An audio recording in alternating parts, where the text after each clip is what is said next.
So then the guard comes along and says, "What have you done to your cellmate?" Yeah. He says, "Well, he didn't wake me up for breakfast. I've killed him."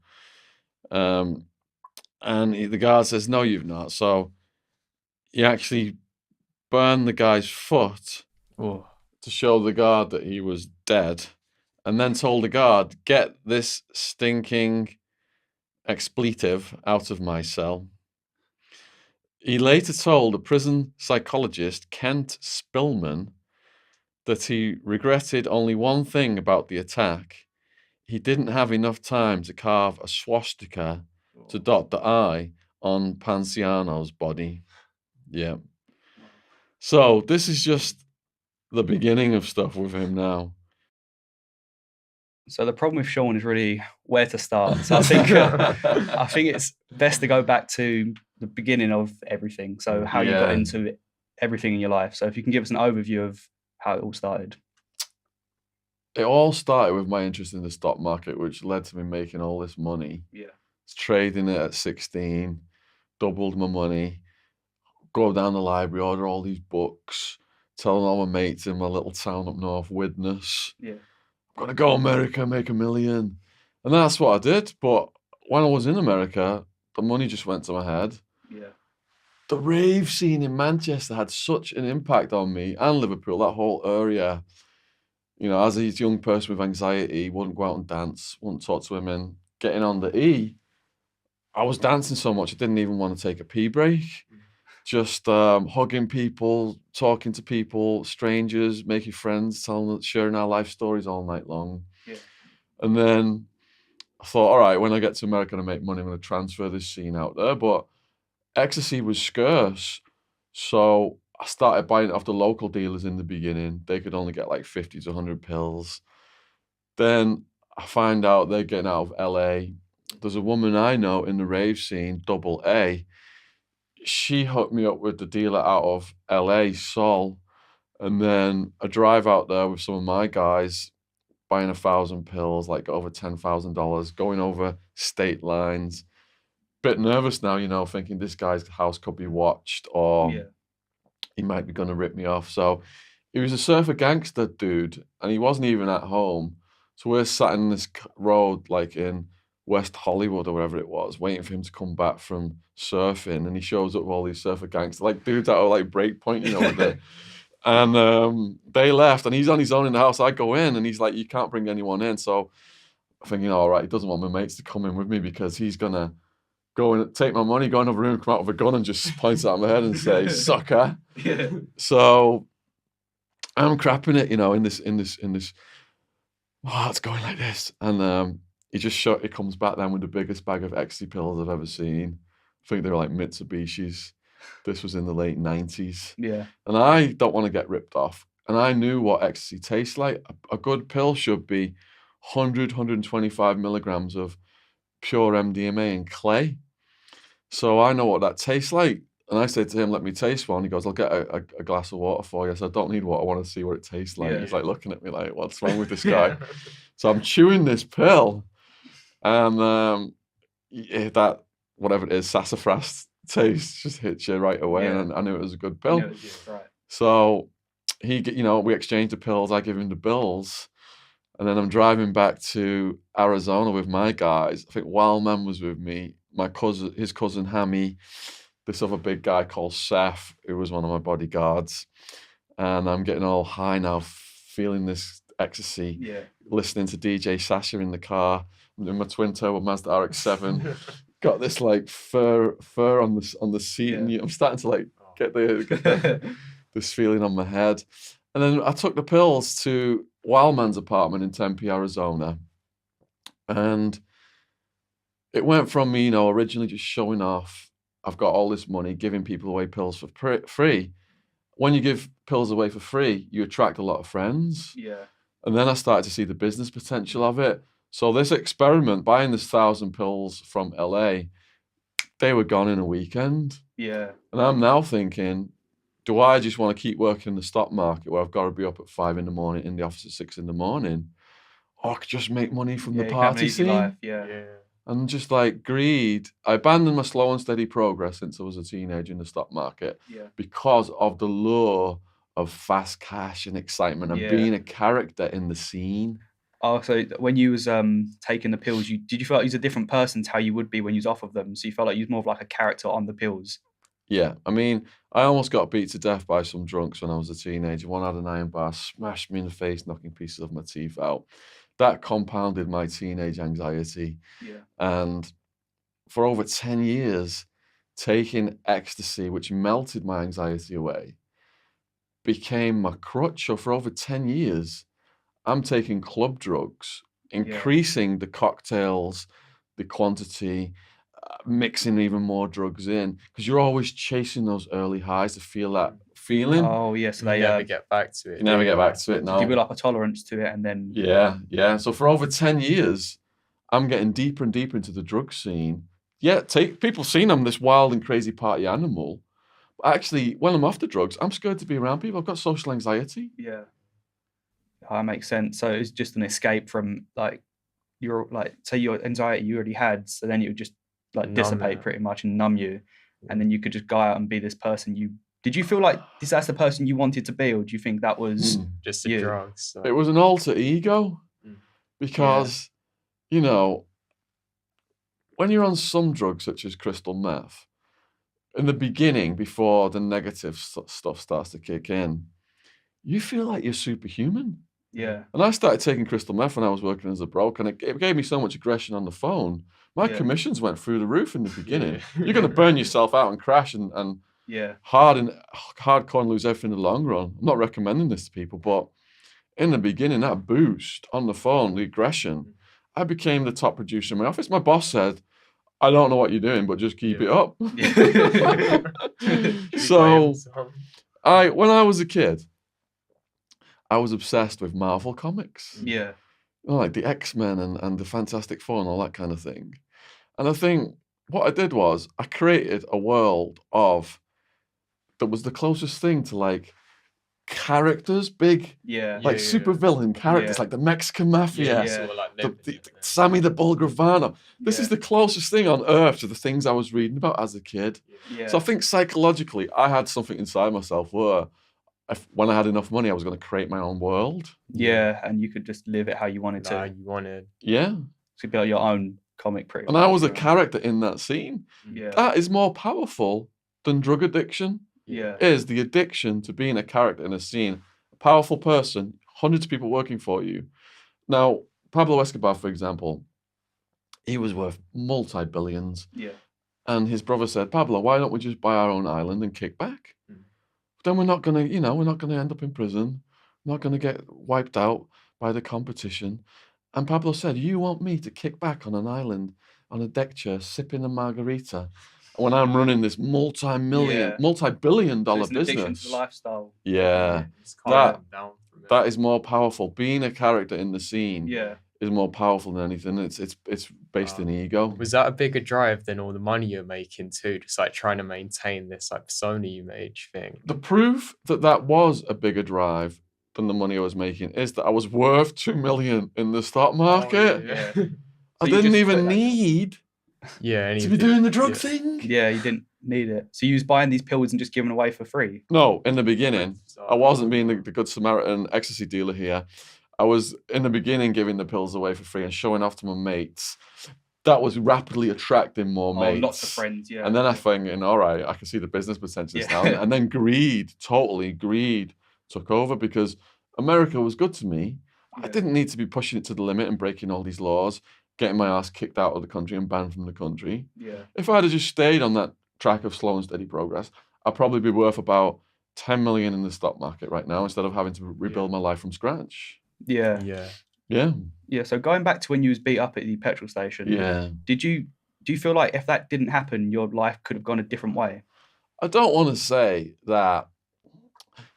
I take full responsibility for the bad choices I made in life that put me into prison. And it was like 10 plus years after that incident with the drunks had happened, with the help of a therapist. And in karate, I started to have flashbacks to it. And that's what kind of caused this epiphany, was one of the reasons that I got so intensely involved in drugs was my anxiety. Yeah. And my anxiety was worse after getting beat up by these guys almost to death. I mean, when he pulled out the iron bar, smashed me in the face, knocking pieces of my teeth, I'm seeing stars. And it just got worse and worse until they beat me until I was unconscious. I thought they were actually killing me. I don't want to blame my behavior on that. There's nothing. The world hates a whiner. Yeah. There's nothing worse than saying, "I broke the law. Yeah, I because got of caught. this, I got caught. You know, it wasn't my fault. It's because of this." Yeah.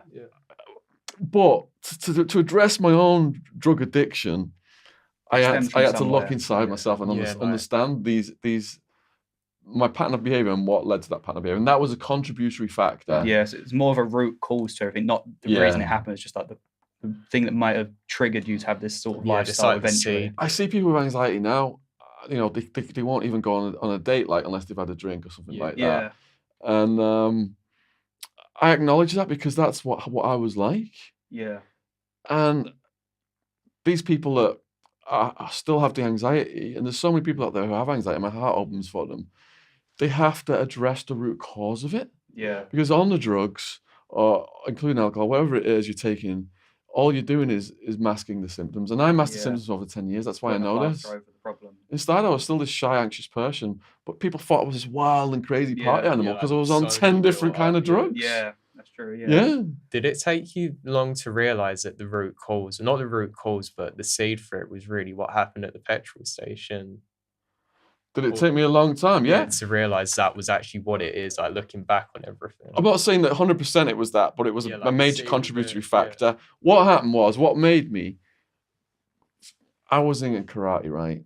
And in karate, there's a thing called a lineup, basically. Oh, yeah, I know this, yeah. You're familiar with a lineup? Yeah. So a load of black belts line up, and you've got to fight them for like 15 seconds or 30 seconds, or whatever the sensei decides, non-stop. You don't get a break. They just fight you and go to the back of the line. You got to just keep going until you're exhausted. So I was getting the shit beat out of me by these black belts as I'm getting more exhausted, because in the beginning you come out, you know, and you're quite cocky. Like really. But once your energy saps, you just want it to stop. Exactly. You just want it to stop. Yeah. So what happened was, it got so traumatic, I started having flashbacks. Oh, so like proper PTSD then. To getting beat up. Yeah. And it was like something released inside my mind. And I got really, I lay down on the floor, almost like I was going back to the incident. Oh, yeah, like really. Yeah. I lay down on the floor, and it was all just really intensely going through my mind. And I felt to myself, you know what? You've held this in for decades. Yeah. It's releasing. You've suppressed it. It's releasing right now in front of your eyes. Yeah. And then I discussed it with my meditation teacher. And my meditation teacher, he explained the dynamics of it and how that was a contributory factor to my anxiety. Yeah. So Shaun, at this point, would you say you was a big shot in the ecstasy scene now, or leading up to this? How that happened was, in the beginning, the rave scene was very small in Arizona. Yeah. And there was all these competing little cliques. And one of their nicknames for me was the Bank of England. So they were coming to me for money to invest in their parties. And I'd say, look, yeah, you can have money. You're going to use my bouncers. Yeah. There's going to be, I'll give you cash. You give me a check, Matt. That's how I launder, etc. Now, these cliques sometimes were at loggerheads, and I'd have to mediate their disputes. So over time, all these little cliques in the Arizona rave scene became integrated in my organization. Yeah. It was like a corporation with all these different factions, a couple hundred people working for me at the peak of it.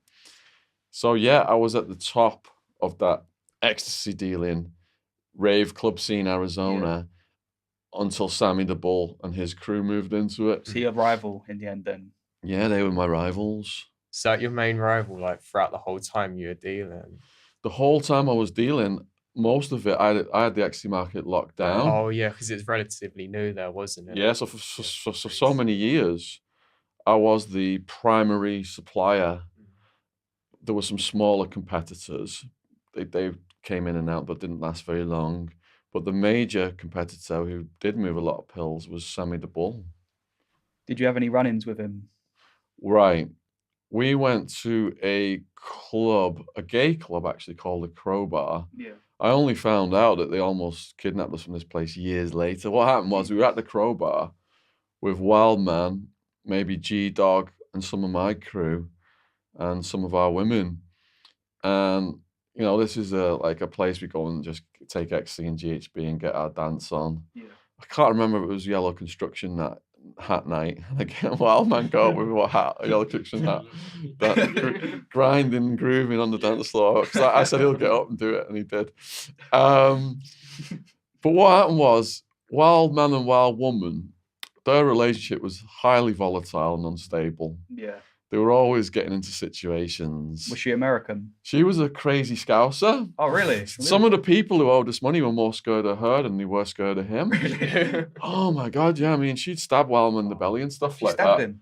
Oh yeah, he's had scars all over him. Really? Yeah, yeah. Did totally. you ever say Yeah. to him, like, if he's getting stabbed up so much, like, you should probably just find someone else? Or I told them both continuously, you guys are going to end up killing each other. Yeah, exactly. Yeah. And their relationship was based on things that like that. They would argue and fight, and then the Yeah. next day there was the makeup sex They're and like, stuff. they're so wild, they just get on They were like- perfectly together. It was like a cave people. Yeah. Yeah. So You say he was addicted to the lifestyle the same as you were at the time? Wildman had addictions, yes, to drugs, crack, crystal meth. You know, he was smoking crack and crystal meth. And this is how he hooked up with the Colombian cartel when he was... Yeah, the Colombian cartel in Phoenix, Arizona, when I was still a stockbroker, he clicked up with these guys. I think it was the Cali cartel that was providing coke then. Yeah. They had him collecting debts in Yeah. Phoenix. I'd housed him near this pub, thinking he would just go in there and have some beers and click up with the English people. Yeah. And next thing, he's like renting his apartment out to a Colombian crack lord. And the way I found this out was because I went over there one night with my woman to see Wildman. We get to the door of the it was like a house divided into various parts. Yeah. And he'd rented one section of this house. And the Colombian guy had these Mexican guys working with him. So these Mexican guys answered the door. I said, "Where's Peter?" Yeah. And they're like, "What?" I said, "Where's Peter? Where's Peter gone?" And they were just looking at me like they didn't like me being there. And then they said, "You mean pizza?" I'm like, "No, Peter, where's Peter?"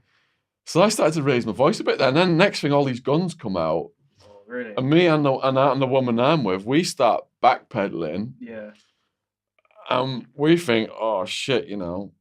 And next thing, Wildman just walks over the road smiling at us.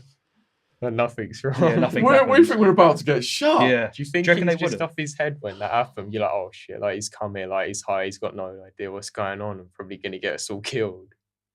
There were moments when I thought, Wildman off his head and his behaviour was going to get us all killed.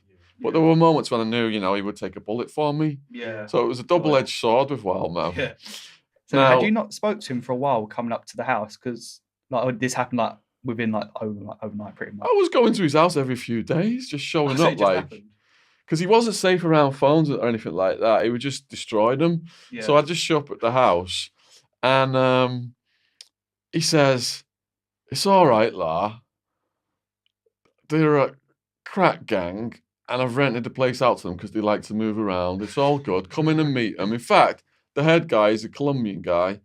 He wants to put money in the stock market with you." He dropped you in it as well. Yeah. And they liked Wildman because of his just brute, sheer force of nature, size and strength, but also because he was able to inhale the biggest crack rock that they'd ever seen anyone inhale in Yeah. their lives. They kept giving him bigger and bigger rocks. I think he was at like $100 something rock. Jesus All Christ. at once. All of it. And then he had this other guy over there who became one of my bodyguards later on. Who was a stockbroker, a Persian, really tough Persian guy, been in and out of prison. Yeah. And in the stock market, when he was in prison, when he got out of prison, he was telling his clients that he had cancer and he'd been in hospital. And him and Wildman, Wildman was like big. He's got like the physique of a bear. Yeah. Like, but this other guy was just like solid muscle. I mean, his face just rippled. He's like, Really? Yeah, so we went to the George and Dragon, that pub in Phoenix, and it was packed and we couldn't get on the pool table. And the Persian guy just walks up to this biker-looking guy, just moves his quarters over and puts and says, "We're next." And the biker guy just looks at him and says, "What the fuck did you say?" And his all these muscles start rippling on his face, and then the biker guy just backed down. Yeah. And Wildman was with him as well. Yeah. So him and Wildman were doing arm wrestling on crack for the Colombian crack law, with all the Mexicans sat around just watching them arm wrestling and they just thought like, so Wildman ended up collecting debts for this guy in Phoenix. And another stockbroker friend of mine called Seth, who was a big guy. Within months of him hanging around with Wildman, he'd lost his job after throwing a computer at our boss. Oh, Jesus Christ. Wildman's proud of he calls it purification, whereby people start hanging out with him. He gets them on the heaviest drugs possible, and their lives get turned completely upside down. Purify that one, Wildman. Well done. It's one way to put it, isn't it, really? Yeah, I mean, if anyone came in, the funny thing about Wildman was, if at these apartment parties, if anyone came in like bullshit artists or anything like that, Wildman would purify them very quickly. They'd get thrown down the stairs or through a window, or whatever. Yeah. So how did Wildman like become your sort of like enforcer in a way? So Wildman was my best friend from childhood with his cousin Hammy. Yeah. We were in a little gang of kids, not a street gang like America, just a gang of kids, teenagers. We called ourselves the Sweats. Yeah. We'd watched too many American, street gang movies. Yeah. And the Sweats, Wildman's brother was the leader of the Sweats. Yeah. And he would say to Wildman, "You can't fucking join us unless you eat dog shit," and make him eat dog shit and stuff like that. Jesus Beat Christ. the shit out of him afterwards and say, Really? you're still not joining. So Wildman's oldest brother brutalized him. Oh, so it's the same so thing that, as like, you with shaped him a the bit. same as you with the petrol station. Yeah, It's him with contributory these- factor to Yeah. his becoming, physically, he just became bigger than everybody. Yeah. And I thought, something would happen. He might throw his brother through a window one of these days, but he never did. Did you ever at any point feel like Wildman was dealing with something that you didn't know about? As in, like with you at the petrol station, like you had the social anxiety. Do you ever feel like he had something where? Yes, definitely. Wildman definitely had violent impulses that he couldn't control. I mean, I was not a violent person. I didn't even like to be around violence. Yeah. Wildman was having red dots in his head tell him to hurt people. Oh, really? Yeah. Did he ever go and get it like checked out to get anything for it? Well, Wildman, when after prison, right, when we both ended up back in our hometown Widnes, I told the mental health team that I'd been on and off meds in prison, but prison's a crazy place. It makes you crazy, and I'm normal. Yeah. And they say, well, when you're normal, that's grandiosity, and we need to not only double your meds, we need to get you on. Oh, really? So you felt normal, so they knew that they thought something was wrong. Yeah, so that's grandiosity. Yeah. So I need to double my meds. They wanted to do P tests and blood tests and home visits. They were threatening to section me, basically. Oh. Wildman, who's completely bonkers, who's got red dots telling him to hurt people in his head since he was a teenager, tells them all this stuff, and they said, "You're just making that up to claim benefits, to get Oh, really? job allowance status, whatever it was called, income allowance, whatever." So they wouldn't even give him any help. Would that lead to him taking more drugs, do you think? Because that's the only thing he could really turn to sort of Wildman does not take hard drugs anymore. He was hammering the alcohol, and if you watch the comments on my YouTube channel, I mean, on the True Geordie podcast, they kept sliding ciders to. I think he drank over 10 ciders. Really? Yeah, I saw that. Yeah.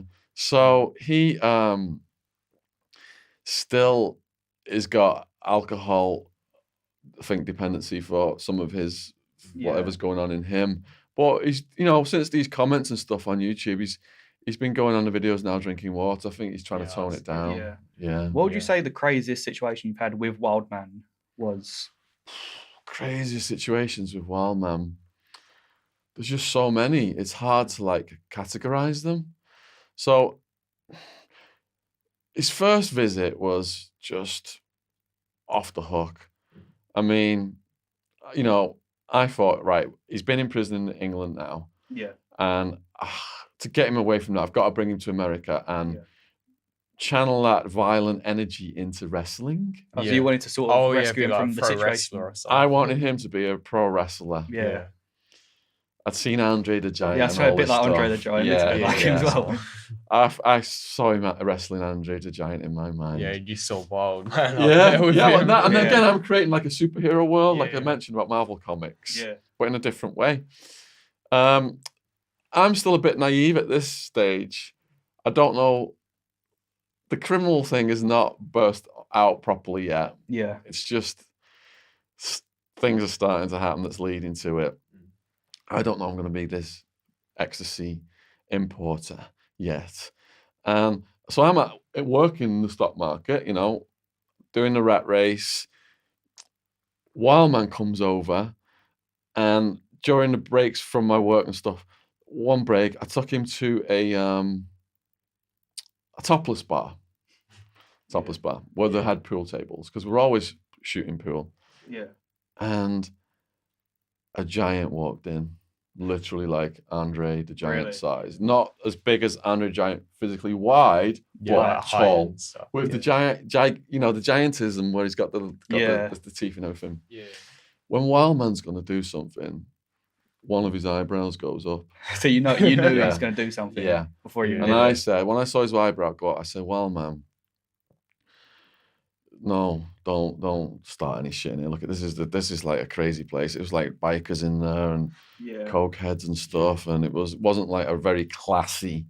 No, like people got stuff on. Yeah. Yeah. So Wildman just looks at me like, who am I to tell him what to do? Yeah. Walks straight up to this giant, grabs his hand, and says, "What's your name?" Yeah. And the giant tells him his name. And then Wildman goes, "If I were you, I'd be in the circus, you fucking freak." Jesus Starts Christ. squeezing his hand. Really? Yeah. And Wildman's been up for days smoking crack Yeah. and meth, and he looks like the devil. His eyes look like the Yeah. devil. And the giant looks down and goes, "What did you say?" Wildman goes, "You heard me. If I were you, I'd be in the circus, you fucking freak." So how did you feel at this point as he's doing this? Was you like, oh no? I mean, you're used to it by then, I suppose, to some degrees. Oh, here he goes again. I love Wildman right since childhood. Yeah. I started hanging out with him against his brother's wishes and splintered off from the gang we were hanging in. And me and Wildman would go all over, the Northwest. We would go to the Manchester, like the gay area of Manchester, where they had the best music. Like it was the beginning of the rave scene started. Yeah. So I was really bonded with Wildman. But every now and then that violent side would erupt. And I didn't want to be around when anything like that happened. Because it really stressed me out, especially when he was fighting with his woman and stuff like that. Yeah. Would he want you to back him up if he was fighting, or do you think he'd handle it on his own? What was I going to do? I was a little nerdy university student. That's a good point. I was a little nerdy university student.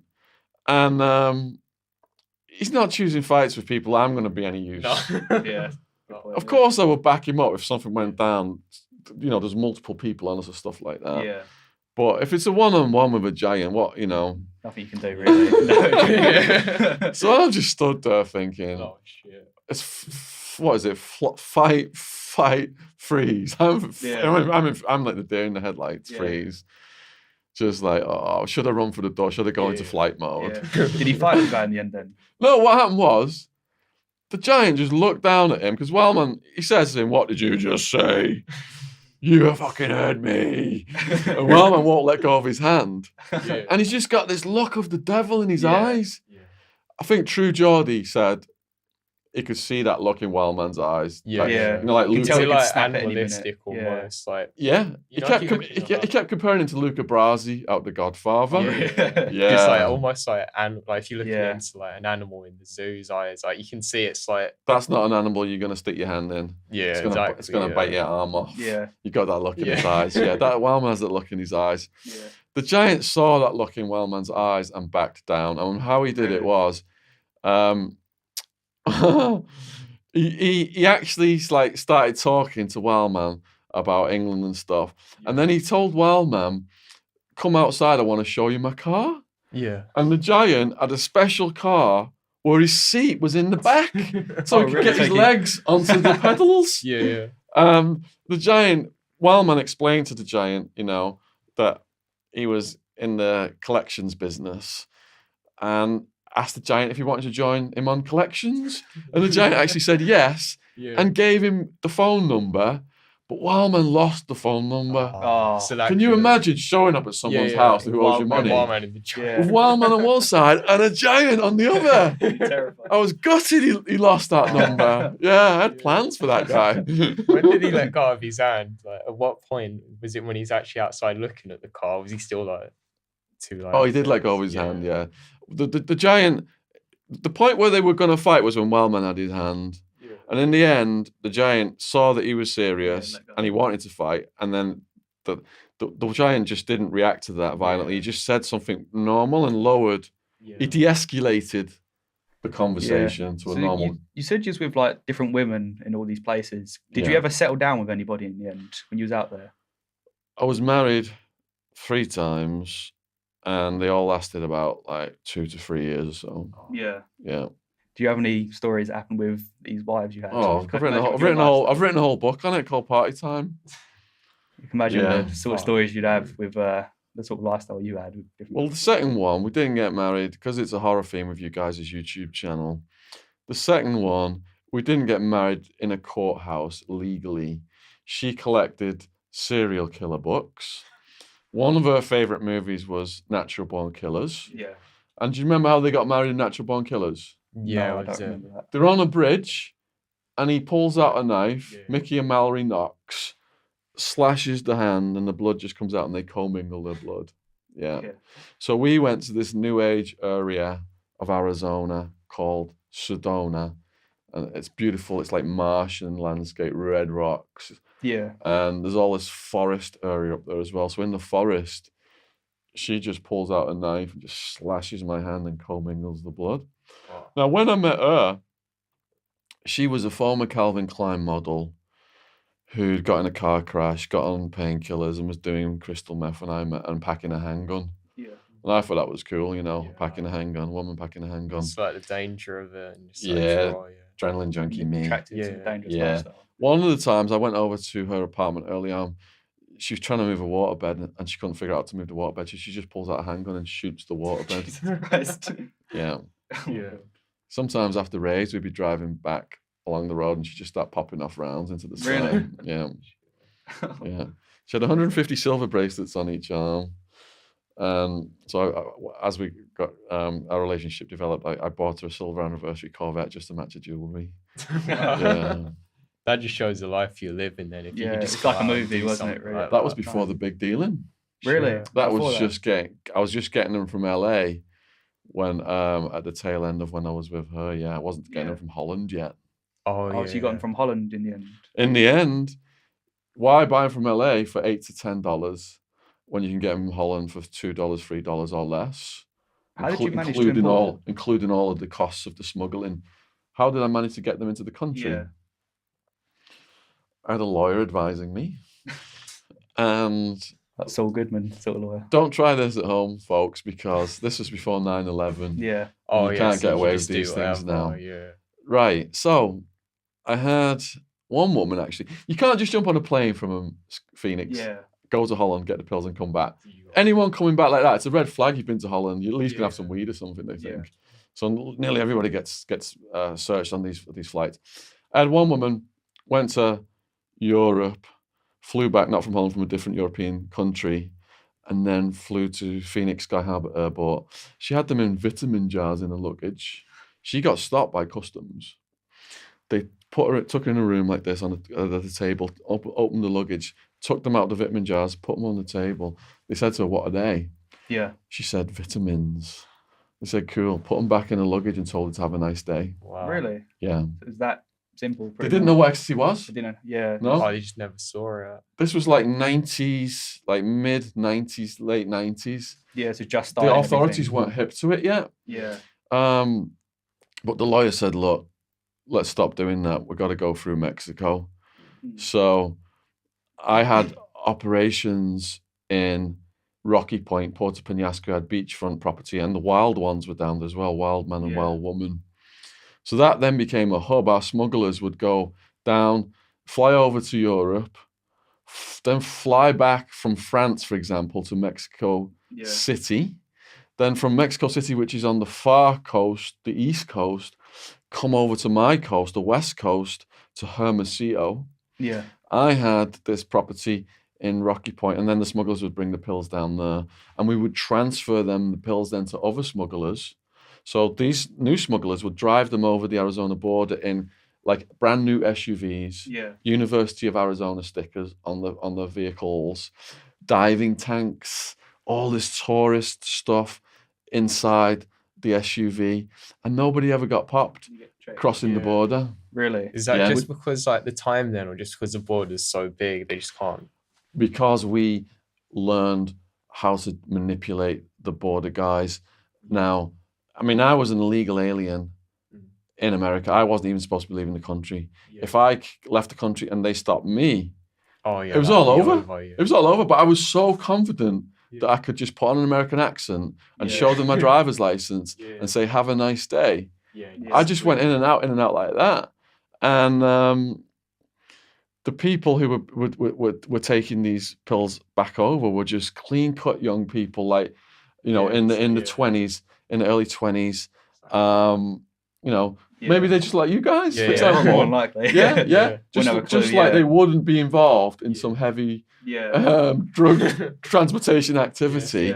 So as you're coming up to the border, what are you feeling? Like, are you getting more anxious? Well, I'm not bringing the pills over. No, I've got people, young. I've got these smugglers from the scene that are taking them over in these brand new vehicles decked out with university stickers. So they look like university age and the students. Because what happens is there's a thing called spring break. This is the best time to smuggle. It's the busiest time. Busiest time. I mean, the border queue is for hours. And if you've got university-looking vehicles, university-looking people smuggling drugs, spring break, it's a needle in a haystack to the authorities. Yeah. So we try and time it for when the border was busy. So what was the moment that things started to go downhill with this sort of thing? Like how you led up to you getting... This scene starts out with all of the glamour and the glitz and everything, the excitement, but it ends in pain and suffering, and there's an apex and there's a crash. And I think the apex was probably 1999 when Sammy the Bull's crew were active, and my head salesperson got his teeth knocked out by Sammy the Bull's crew. Really? They lured him, I think it was to a nightclub in Scottsdale, took him into the restroom to do a deal. They said they were doing a deal, and they just took all of his pills, took all of his money, and knocked his teeth out. What would you have to do in that situation? Right. I was trying to track these guys down, and then we got the feedback that they were clicked up with Sammy the Bull's crew. And I thought, right, time for me to leave Phoenix. And I moved, I think it's about 100 or so miles away, to Tucson in Arizona. Beautiful, most beautiful house I've ever lived in my life. It was up on the mountains. To even get up the street to this community, you had to go through a gated, guarded sentry thing. And if someone's come to visit you, he calls your house just to let them into your neighborhood. Really? You've got to give approval over the phone to the guard. So I felt so scared by the threat now from this drug dealing lifestyle. It got so scary that I needed to live somewhere where people couldn't get to my house. Get away from it all. Just out of the way. Yeah. Do you ever know what happened to Sammy the Bull? Yeah, of course I know what happened to Sammy the Bull. During the time this was ongoing, I had a friend who was a topless dancer who had infiltrated his house. And she was going like barbecues and stuff at his house. So I was just fact-finding and gathering information on him, like the crew was getting information on me. So if certain things happened, we could respond in certain ways. But what happened was, because Sammy the Bull had testified against John Gotti. You familiar with John Gotti? No, I don't know who that is. Okay. If you look at the Mafia Council, the 5 families, there's usually like a family that's the most powerful.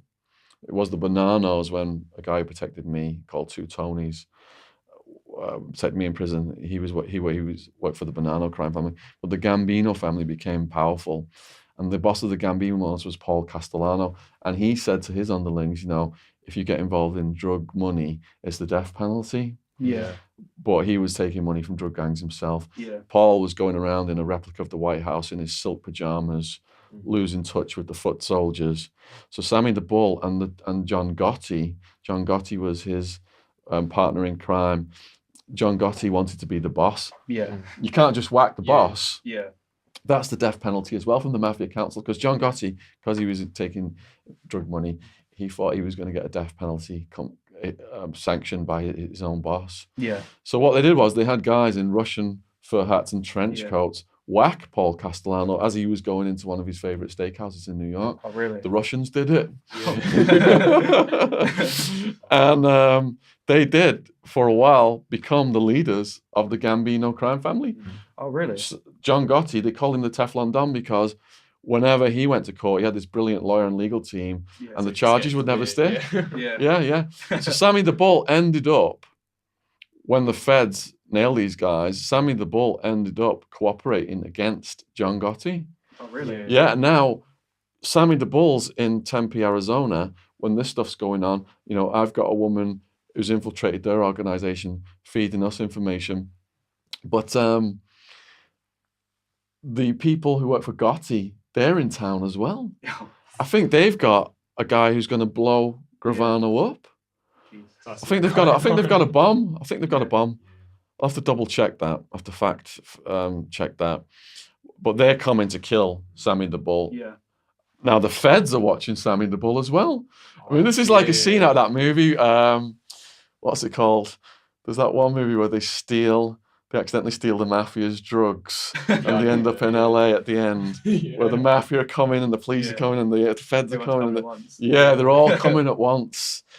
And because Sammy the Bull got busted, it saved his life actually from the Gotti's crew. Yeah.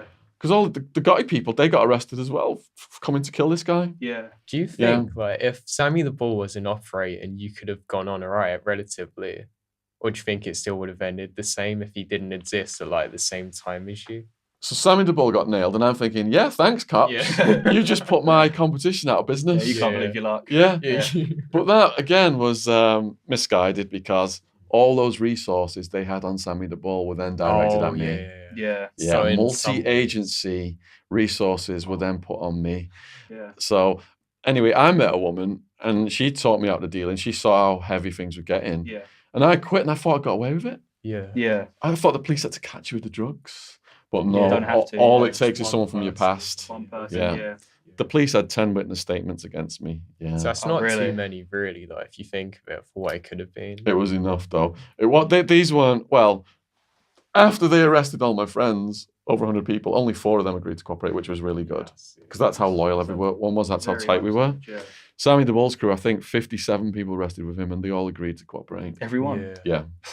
Yeah. So you was running a more, would you say it was a stable operation compared to his? Is it more sophisticated, like more thoughts went into it? Because you had like your business degree and everything, you can apply that. You're already in like the stock markets. You've got more of a business mind, and you're already running organizations in like the stock market, people working for you. Yeah. Was Sammy the Bull just kind of like a random person that just got into ecstasy?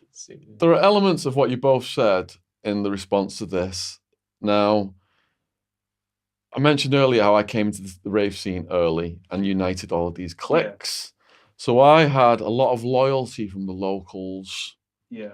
If you want to take over a drug market or a scene like that, you've got to get the locals on your side. Yeah. Because at the end of the day, the locals will determine what goes down because they're privy to everything going on in the streets. Yeah.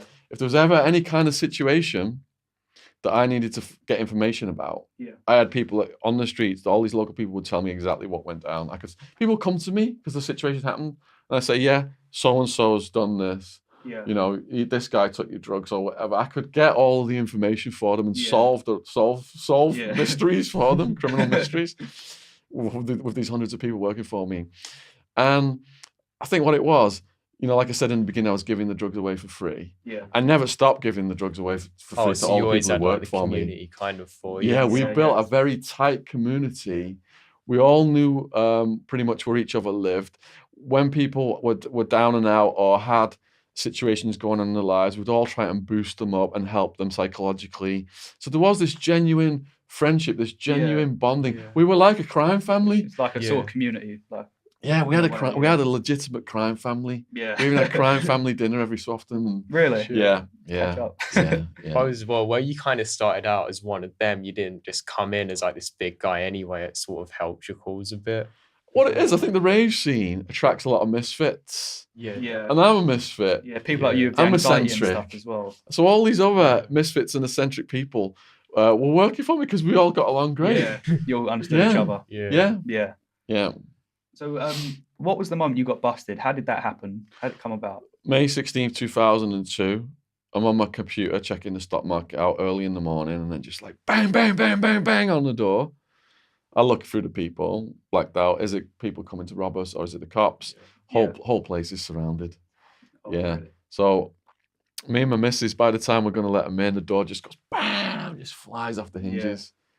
Yeah, hands above your head, stop. And then the detective, my nemesis, I call him Detective Reed in Hard Time.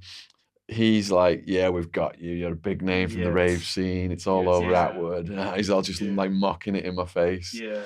And then my missus, I'm saying, I'm exercising my right to remain silent. Yeah. And I'm like, oh, I'm exercising my right to remain silent, trying to tell her, and they just drag me down the stairs then, try and separate me from her and get her in the car and take her off. Yeah. And the funny thing was, they'd already arrested Wildman, right? Yeah. So they had her in an interrogation room at Tempe Police Department. Yeah. And Wildman's in this other room and the doors are open and he's listening to what they're saying to her. Yeah. And because she wasn't in the mix, I kept her Yeah. separate from everything. They say to her, like, you've got to start telling us about him. Otherwise, you're going to be facing some very serious charges.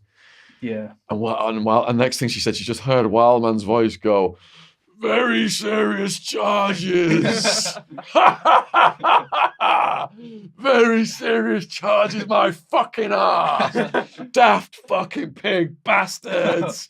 Don't fucking listen to them. So he's not scared That's at just all, is wild, he? man. Oh, he isn't it? doesn't give a shit. He doesn't care, give a does he? shit. He's Yeah, like, it's just normal.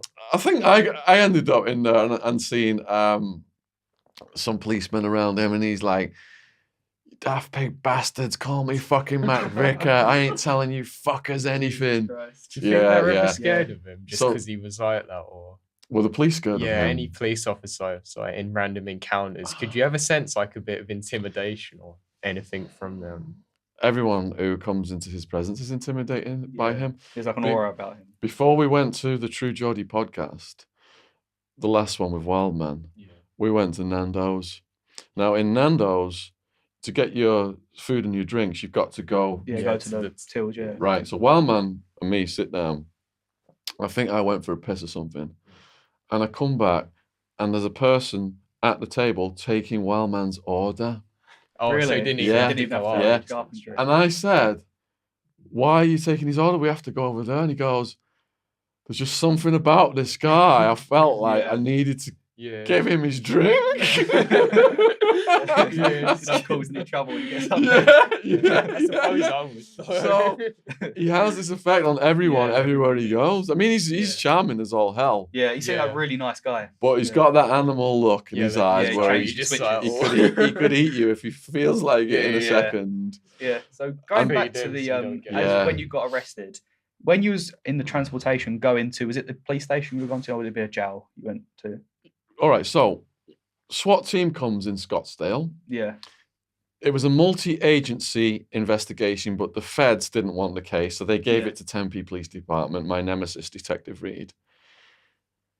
So first off, we all go to Tempe Police Department. Yeah. That's where they bring in the new arrestees in. And I'm seeing co-defendants now fill up this little area where they've got these cells. But after like a day, or I think it was in the night time, then they ship us over to Sheriff Joe Arpaio's jail system. Yeah. And talk about horrors.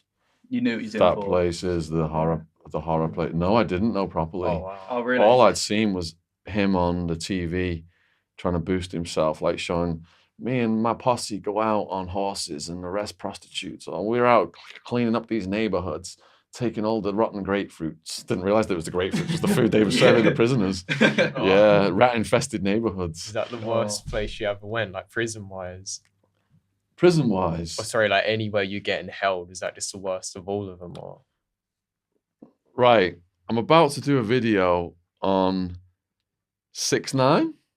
Oh yeah, Cash- yeah, the yeah, rapper? yeah, Yeah, rapper. I'm going to do another 6ix9ine. one saying, will 6ix9ine You go think he to state prison or federal prison, and what's the differences? Yeah, it's federal, isn't it? To answer your questions, there are 3 levels of hell in the US incarceration system. Yeah.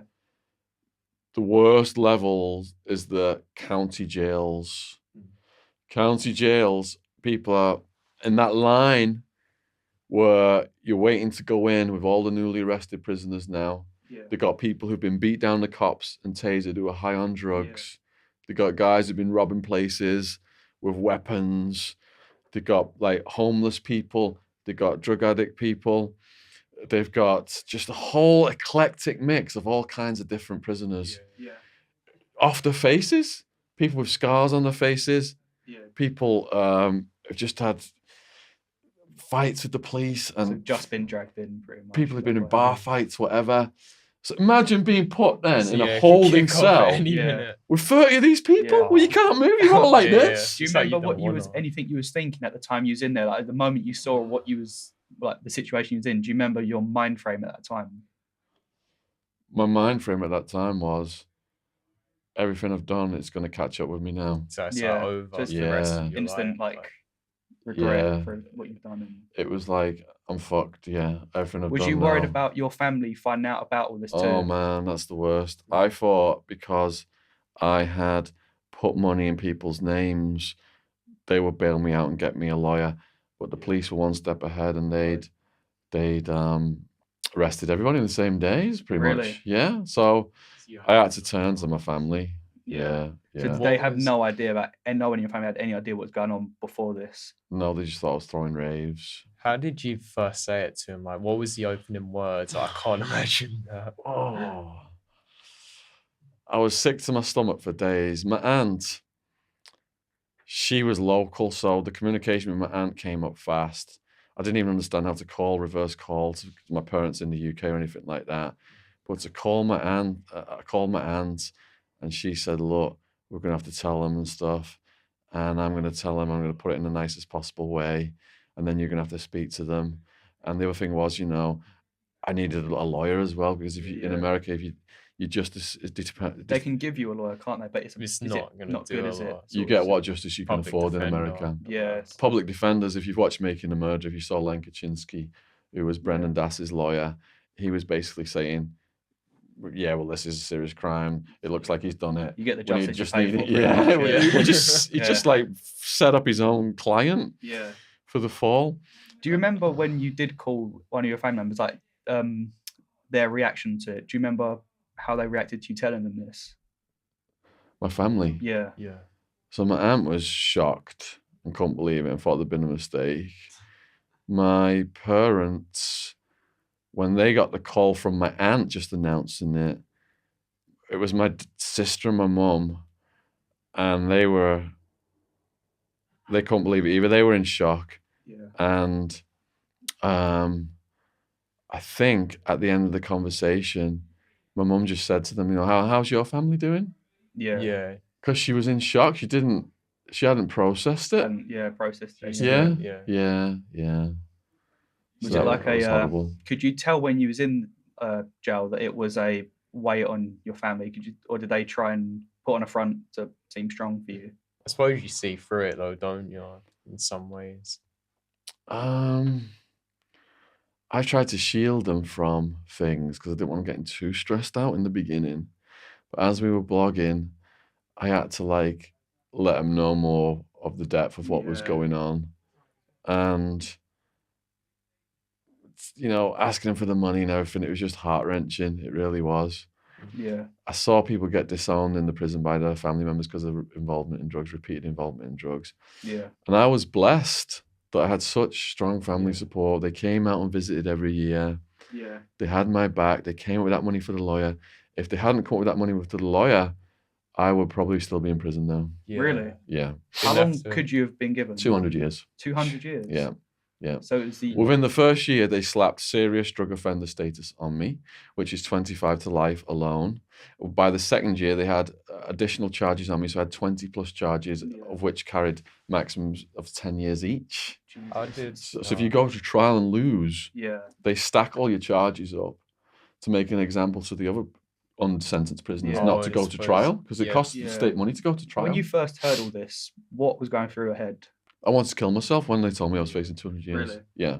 I mean, I did the crimes. I was prepared to do some time, but to stay for the rest of my life in that kind of an Trapped, environment, it wasn't worth living. And it did get, you know, the conditions in the jail Yeah. pushed me to the brink of suicidal insanity. Would, Really? Yeah. Do you think if you couldn't have got the charges or some of them cleared at least and your sentence reduced, do you think you would have if you were sat there facing 200 years?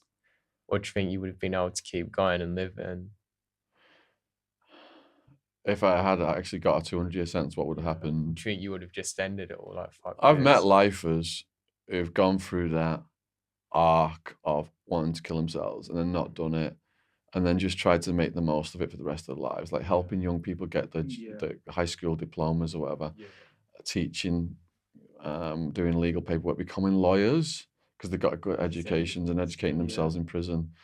There are ways to put meaning into your life. I mean, if you look at Auschwitz, if you've read anything by Viktor Frankl, Yeah. people who lived a lot most were the people who had this attitude of putting meaning into their everyday lives. Because I suppose everything is like subjective reality. Like you could be doing the worst thing, but if you viewed it as good, it's not really gonna matter what you're actually doing. You'll always be happy. You've had everything stripped away from you, so you have to sort of rebuild your own reality Yeah. around you. I guess in jail is the same thing. Even in life after prison, if you want to be happy day to day, it's up to you to appreciate the small things and to put meaning into your life day to day. Yeah. I mean, I wake up with a smile on my face most days now Yeah. because there's no dead rats in my food, there's no cockroaches in my bed, there's nobody getting their head smashed against the toilet. Yeah. I'm not around that anymore. I mentioned earlier about my anxiety. The therapist said if you've got anxiety, to overcome it, you've got to confront the thing head on. So I was forced for 6 years to live sober around people, some of whom were maniacs, Yeah. that I couldn't have done without being on drugs Yeah. because of my anxiety. So I was forced, and then I got out of prison. World is safe. Yeah. I don't have that anxiety anymore. Yeah, you don't have to worry It about got crushed out of me. Like, how could you? Yeah. Do you remember the moment you walked into like your pod, like the first time you had to go into the jail? What happened? All right. So you're on about Sheriff Joe Arpaio's jail after the Tempe jail. Yeah. What happens is you go in, you're in a line, and the women are in a different line. So my co-defendants are over there with some prostitutes and stuff, and the men in the men's line start heckling the women. Yeah. And because Wild Woman is in the line with the women, Yeah. and now all these randoms are heckling Wild Woman, Yeah. and Wild Man's eyebrow goes up, Well. Yeah. and he's getting out the van Yeah. with his eyebrow up, and in all these chains, this massive guy with this he's got this like this crazy Vikings beard. Yeah. And he just goes to the whole line of prisoners. He just goes, "What are you saying to my fucking woman? Just wait till we get inside. I'll have any one of you." So he just doesn't He give shot a him shit up. where He he shot him is. up. They stop as well. He shot him up, yeah. There was a few little drunk or high, Yeah. but most of them shut up. Yeah. They didn't want to go toe-to-toe with Wild Man inside. Yeah. Do you Yeah. think, So we're getting in this line now, we're going in, and then you come to a screen with this woman, and she's like, you know, have you got hepatitis C? Have you got scabies? Have you got just answering all these questions, medical screening. Then they take your sneakers off you, your laces, your belts, all this kind of Is that stuff. in case you hang yourself or something? or Yeah. try and hurt yeah, somebody? like weapons. Yeah, in case you hang yourself. Yeah. Yeah. Do you remember the moment you first walked into your pod? I was classified to Tower 6, Towers Jail, medium security. And I've gone through the intake, the horseshoe. They give me a mattress and a skinny sheet and a towel. So I've got all this stuff rolled up under my arm. Yeah. And then you go in there, and these guys come up to me once I get in there, and they're like, "Hey, we want a word with you."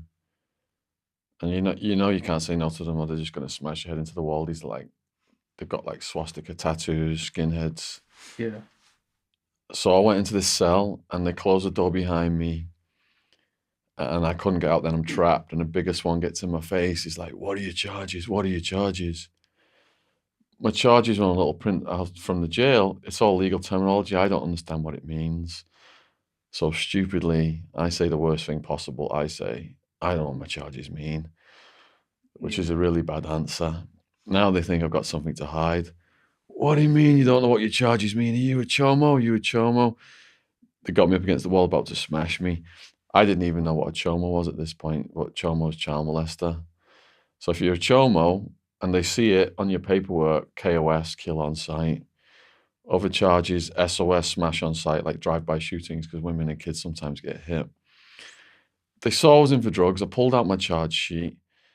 They saw my bail was $750,000 cash only. They thought that was cool. They were like, "Damn, who did you kill? You guys the mafia or what?" I was like, "No, just throwing raves, ecstasy." And then they just explain all the rules. Like, if someone calls you a punk, a bitch, or hits you, you got to fight them on the spot. Must take showers or they'll smash you for bad hygiene. Can't go making friends with the guards, they'll smash you for snitching. Can't sit at tables with the other races, they'll smash you for that. They're constantly looking for people to beat up because that's how they earn their reputations and their tattoos. Yeah. Yeah. So would the smashing and that sort of thing be a regular thing in the prison? Towers Jail, these county jails, there's more violence in the county jails at the unsentenced prisoners than anywhere. Oh, really? Yeah. Just in my building alone, someone was getting smashed every day. Heads getting bashed against toilets, bodies getting thrown around, people constantly getting carried out on stretchers by medical teams. What was the worst thing you ever witnessed? All right, so you see these people getting carried on the stretchers, and sometimes they look like they were dead. There was one early on where the gang smashed this guy in the shower. They thought he was a chomo, and then this big guy's like, he's not been smashed good enough because he was whimpering still. So he just goes in there and he's like trying to crack his head open like it's a coconut, just crack, crack, crack, until this guy looked dead. And then when he was getting carried on the stretcher, there wasn't just blood coming out his head, there's yellow fluid, like brain stuff coming out his head, yeah. Yeah, that sounds awful. What was the worst like psychological thing you'd seen done to someone? So like the most you'd actually seen someone change because of like the abuse they got or an attack? Like you could really see they're not the same person they were before. I see what you're saying. We had a gang leader in our building who was really like racist and like trying to cause trouble with the blacks in particular. Carter. And then we got this other guy came in who was one of his henchmen, Gravedigger, the 6'4" or 6'6", I can't remember. Was he 6'7"? I can't remember. He was really tall. Big enough, yeah. Yeah, he had like a Puppet Master Devil tattoo on his chest. And when Gravedigger arrived, Carter just got even more cocky with the blacks. And in the end, the head of the blacks called him out over breakfast, at breakfast time, and said, "Ain't no punk-ass white boy telling me what to do around here. Get in that cell." And they got in the cell, and the head of the blacks, he never lost any fights. Really? Yeah, and he smashed this guy quickly, and he come running out the cell, and he sat down with the whites, and the whites are like, "You got to go back in." And everyone's like, "You got to go back in." Yeah. And in the end, he's like, "Nah, I fought him. He won. The beef is squashed." And in the end, Gravedigger just stood up and loomed down over him and said, "Man up, dog." You lose respect if you don't then. He was about to get his ass beat Yeah. by Gravedigger. So he went in, lost again, and Not going well. Gravedigger then just tells all the whites, "I'm the new head of the whites." Has anyone got a problem with that? Yeah. And Carter never regrouped. Psychologically, he just looked like he never regrouped while in the county jail, at least, yeah. Did everyone like take advantage of him because of it? Because they know like he's not going to do much back, and like no one's got his back. He lost his stature. I'm not aware of people taking advantage of him. If any of that went on, I probably wouldn't have been privy to it anyway. He was still, even though he's lost his face, he was still one of the fellas. So he just wasn't a shot caller anymore. Yeah. Yeah. Was there ever a point where you said something you regretted after you said it? Yeah. So I've got this workout partner, this Yugoslavian guy. He's a really tall guy. He used to be a bodybuilder, but he got on meth and he was like a matchstick when I met him. So what we did was we had toilet rolls in socks and we were doing boxing.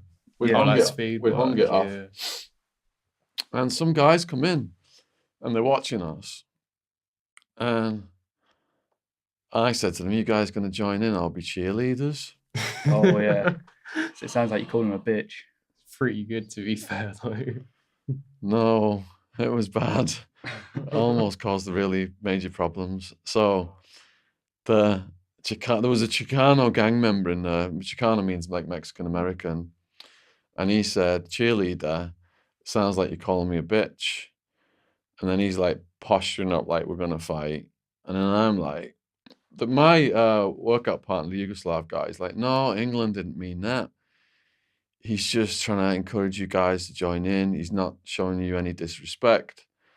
And I said, "That's correct. I apologize if you took that the wrong way. I didn't mean any disrespect." But for a few minutes, like it was like we were ready to fight. Ready to go, yeah. But we managed to de-escalate the situation. That's what it's like in there. I mean, you can walk past someone and they say, "What are you looking at?" Yeah, and that's it. And you say nothing. Hey, who are you calling nothing? Yeah. So do you think you was good at like eventually de-escalating situations you got yourself into? Yeah, I think I've cultivated some people skills over the years, perhaps working in sales, whether it's stock market sales or drug sales. Yeah. And that transferred to the prison system with my education as well.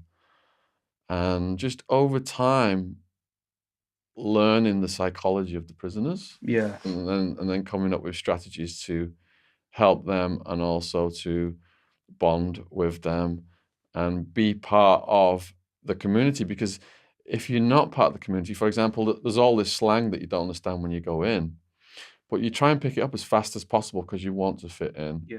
Because people who don't fit in, they're the lame animals who are going to get slaughtered. Yeah. Do you remember your first ever prison fight? Yeah. There was the situation in medium security where I just was celled up with a serial home invader torture. A guy who was breaking into people's houses, drug dealers' houses, tying them up with duct tape and taking hammers to their kneecaps and putting knives to their eyes and threatening to pop their eyeballs out. And he didn't like me because I was a fresh fish, a new prisoner.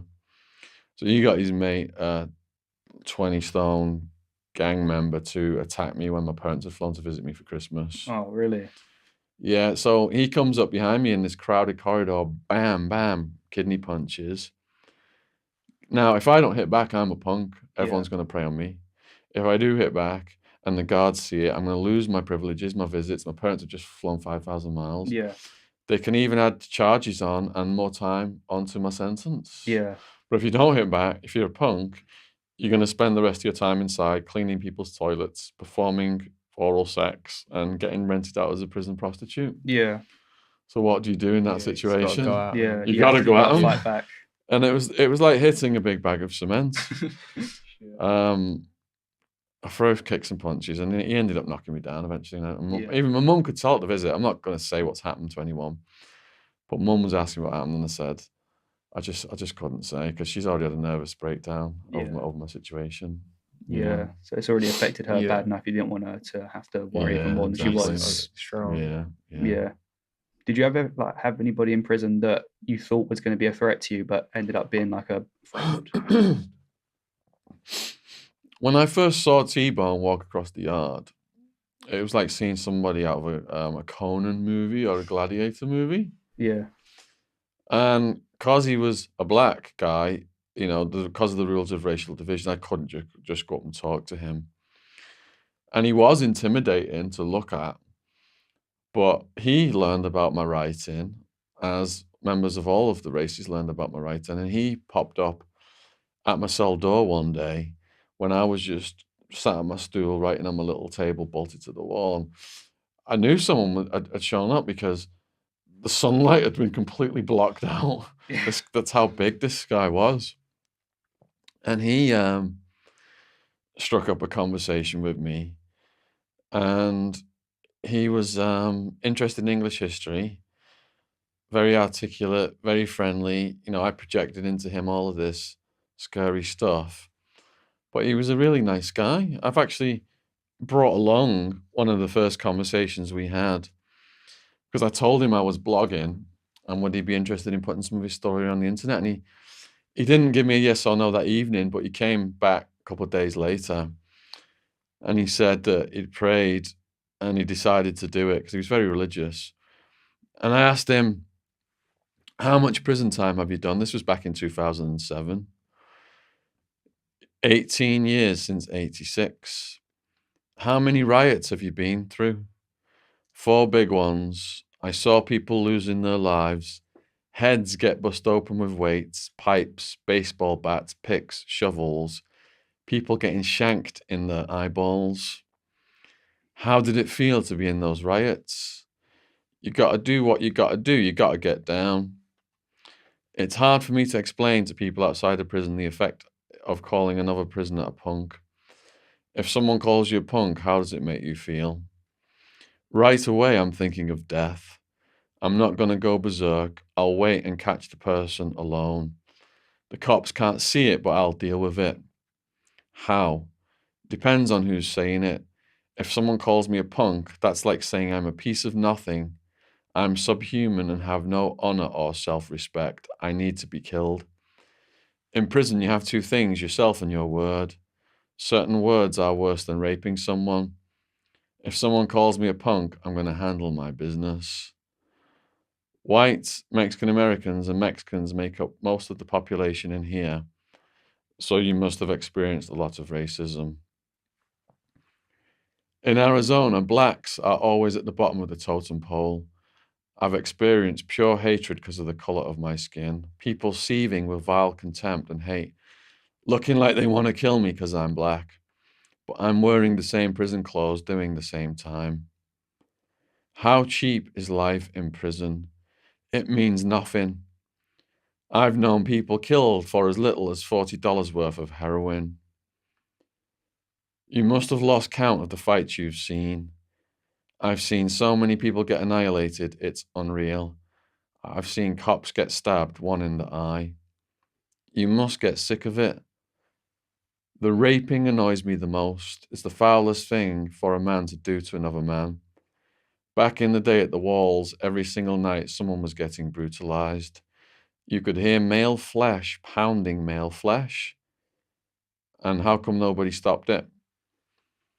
You couldn't snitch, and if you couldn't fight back, you were game. Some of the rapists were the size of apes. They'd squeeze the back of the victim's neck to put them unconscious. There was a smell on the run from so many dudes getting raped. Regular dudes, not homosexuals, getting brutalized, punked, and scared to admit they were getting raped. You'd also see big dudes kissing little white boys like they were women, kissing them on the lips and neck. Then all night long you'd hear the men getting raped. What a nightmare. Worse, gang members would hold someone down and stick things inside them. Cans, soda bottles, shampoo bottles, broom handles, and metal shanks. Wow. Imagine the things he's seen over Seen some his awful time things. inside, yeah. How long's he been in before? T-Bone now has done 30 plus years. He's done most of his adult life inside. So he's seen some really bad things. Yeah, I mean, my little almost 6 years is nothing compared to what these people had seen. Yeah. So you pretty much got a glimpse inside of their life compared to some of these people doing sort of. Yeah, I mean, used to. they looked at me as a visitor to the Yeah. world. Yeah. So I suppose in some ways that was a nice thing where you come in just because you're different, like you get a different story out of you from some of the others. Yeah, it was. I think it was a refreshing change for some of these prisoners who'd been in there Yeah, to so meet someone everything's the like me, same, yeah. who then helped them get communication going with the outside world through my blog Yeah. and get them pen pals and books and stuff. Yeah. Is that your Yeah. favorite thing to do in there, like to pass the time, just to help others? Yeah, I mean, before I got arrested, my behavior was all selfish and just getting high, getting my party friends high. But in the second year in the jail, when I saw what was going on, all the young people in prison for drug offences that shouldn't have been in there, low-level drug users, and it opened my heart and made me want to start to help the people in there, because I realised they were mostly society's most vulnerable people. Not making excuses for sex offenders and rapists and stuff like that. I didn't help anyone like that. But most prisoners I met, like people with addiction issues, soldiers, low-level drug users, and they all had sad stories. Yeah. Was there ever a point where you was in prison and you knew something was going to happen to someone or was happening to someone, you just couldn't do anything about it, and you just you wanted to? There was a point in prison I mentioned earlier about Carter and Gravedigger.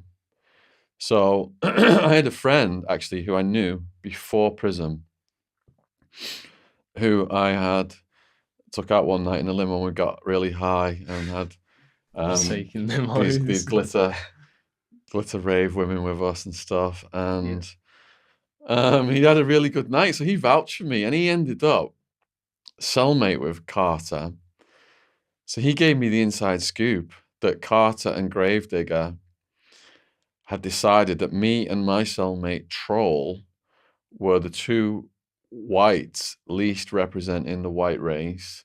They'd already told me off for working out with this guy called Sniper, who was a Chicano gang member from La Victoria. Tempe was his gang. So I was working out with Sniper, and they're like stopping me. When Sniper was off doing something, they came over and said, "Look, do you see anyone else working out with any of the other races?" And I've only been in there for a few months, so I'm just getting hip to this racial stuff properly. But like I said previously, perhaps, it's so hypocritical, because as soon as they run out of drugs, you see them sat with the Mexicans getting the drugs. Yet they tell us we can't sit with the Mexicans. So I was always resisting that and trying to play around the rules. That's why later on, even when T-Bone was my friend in minimum security, where the gang rules are far more relaxed, T-Bone still, he said, for example, he was going to walk the yard one night, and I said, "I'll walk with you." And he goes, "No, it'll cause problems." I said, "Well, you're the biggest guy on the yard. I'm not scared if you're not scared." So we ended up walking the yard. It did cause a shitstorm, but no one got violent with us. Yeah. Well, that's the only way to stand up against this racism. So going back to your question, my friend in Carter's cell, Billy the hippie, told me that Gravedigger and Carter were planning on smashing Troll, my cellmate. Troll, was running a store, so people could go to him and get things and pay extra when store day came. You have to pay like double or whatever, or just give it him back. So I said to Billy the hippie, "Well, look, I need to give Troll a heads up." And they said, "Well, if you give him a heads up now, they're going to smash you as well." I said, "I can't just not let my cellie get smashed." So this was going on over breakfast. Now I now know Troll's going to get smashed. Troll's had my back and supported me in being a good dude. I need to tell this guy. If I tell him, I'm going to get smashed. So I'm just mulling this over now, what to do. But this was just at the point where the breakfast was getting served. Oh, really? And Carter started picking on the head of the blacks, and everything just blew up. Yeah. And I think Carter got rolled out after that, so it de-escalated the threat to Troll. I mean, I think they were going to come after me next, because they were saying, but Wildman was over in another tower, and he'd given Gravedigger, when Gravedigger was in that tower, Wildman had told Gravedigger that Wildman was my best friend, and gave Gravedigger a kite and him a letter sent through just a written note sent through to give to me. So I think they were targeting Troll first because they knew I was in the wild, man. Yeah. Yeah. Yeah. Who would you say was the most dangerous prisoner you've ever in prison with? The most dangerous prisoners are in Supermax. Yeah. Yeah. Are they the ones that done like the worst possible crimes, or do they have the most like bail money? Yeah, if you've done like something like serial killing or a school shooting or murdering, or you're like a gang leader, you've like put the green light out on loads of people, or a mafia leader and you've sanctioned a load of hits, it's going to be hard for you to get a high bail. But actually, the most dangerous prisoner ever in the history of the Arizona prison system is a guy called Bonsai, who was in the highest security levels. And let me just fill you in on a bit about him, because I have put a video out about him, and I do speak about him in my Murderers, Mafia Hitmen, and US Prison Talk, which I do across the country. But before coming here, I've actually looked at the newspaper articles and the legal paperwork, and I've learned a lot more about him. So I can give you a much fuller version of him. His name was Robert Wayne Vickers. And when he was 19, he was sentenced to 3 to 9 years for a Tempe burglary. Tempe is like a suburb of Phoenix, Arizona. He was first arrested in the 6th grade, and he gained a reputation at the Catalina Mountain School north of Tucson for stabbing other boys with pencils, and then would be convicted in 1978 of a jailhouse stabbing that added 10 to 15 years to his original sentence. So basically what happened was, he'd done all of these burglaries, 12 burglaries over 13 days in Tempe. He admitted to 33 burglaries in California. So he wasn't on such a long sentence, but his cellmate didn't wake him up for breakfast one day and drank his Kool-Aid. Oh, really? His cellmate, Frank Ponciano.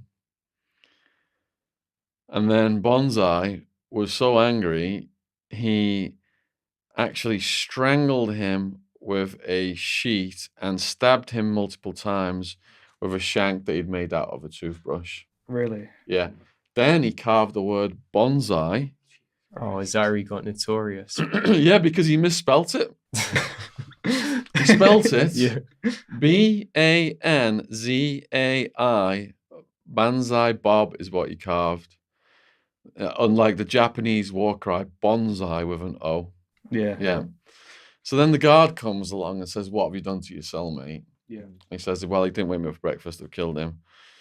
And the guard says, "No, you've not." So he actually burned the guy's foot to show the guard that he was dead, and then told the guard, "Get this stinking expletive out of my cell."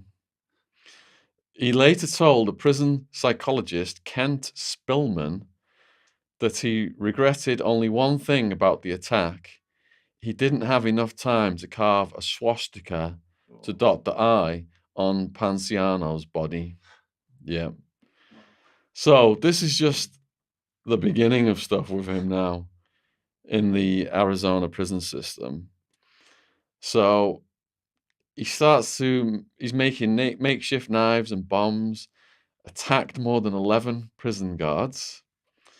In higher security, on March the 4th, 1982, this is actually was on death row at Arizona State Penitentiary in Florence for killing Frank Ponciano. Around 6:30, he's out of his cell doing cleanup chores, but then he paid a visit to his neighbor, which was another death row inmate.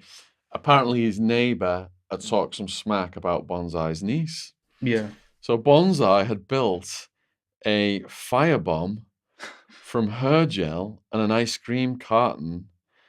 And what he did was he called his cellmate to the front, threw this firebomb on him, toilet paper, set fire to him.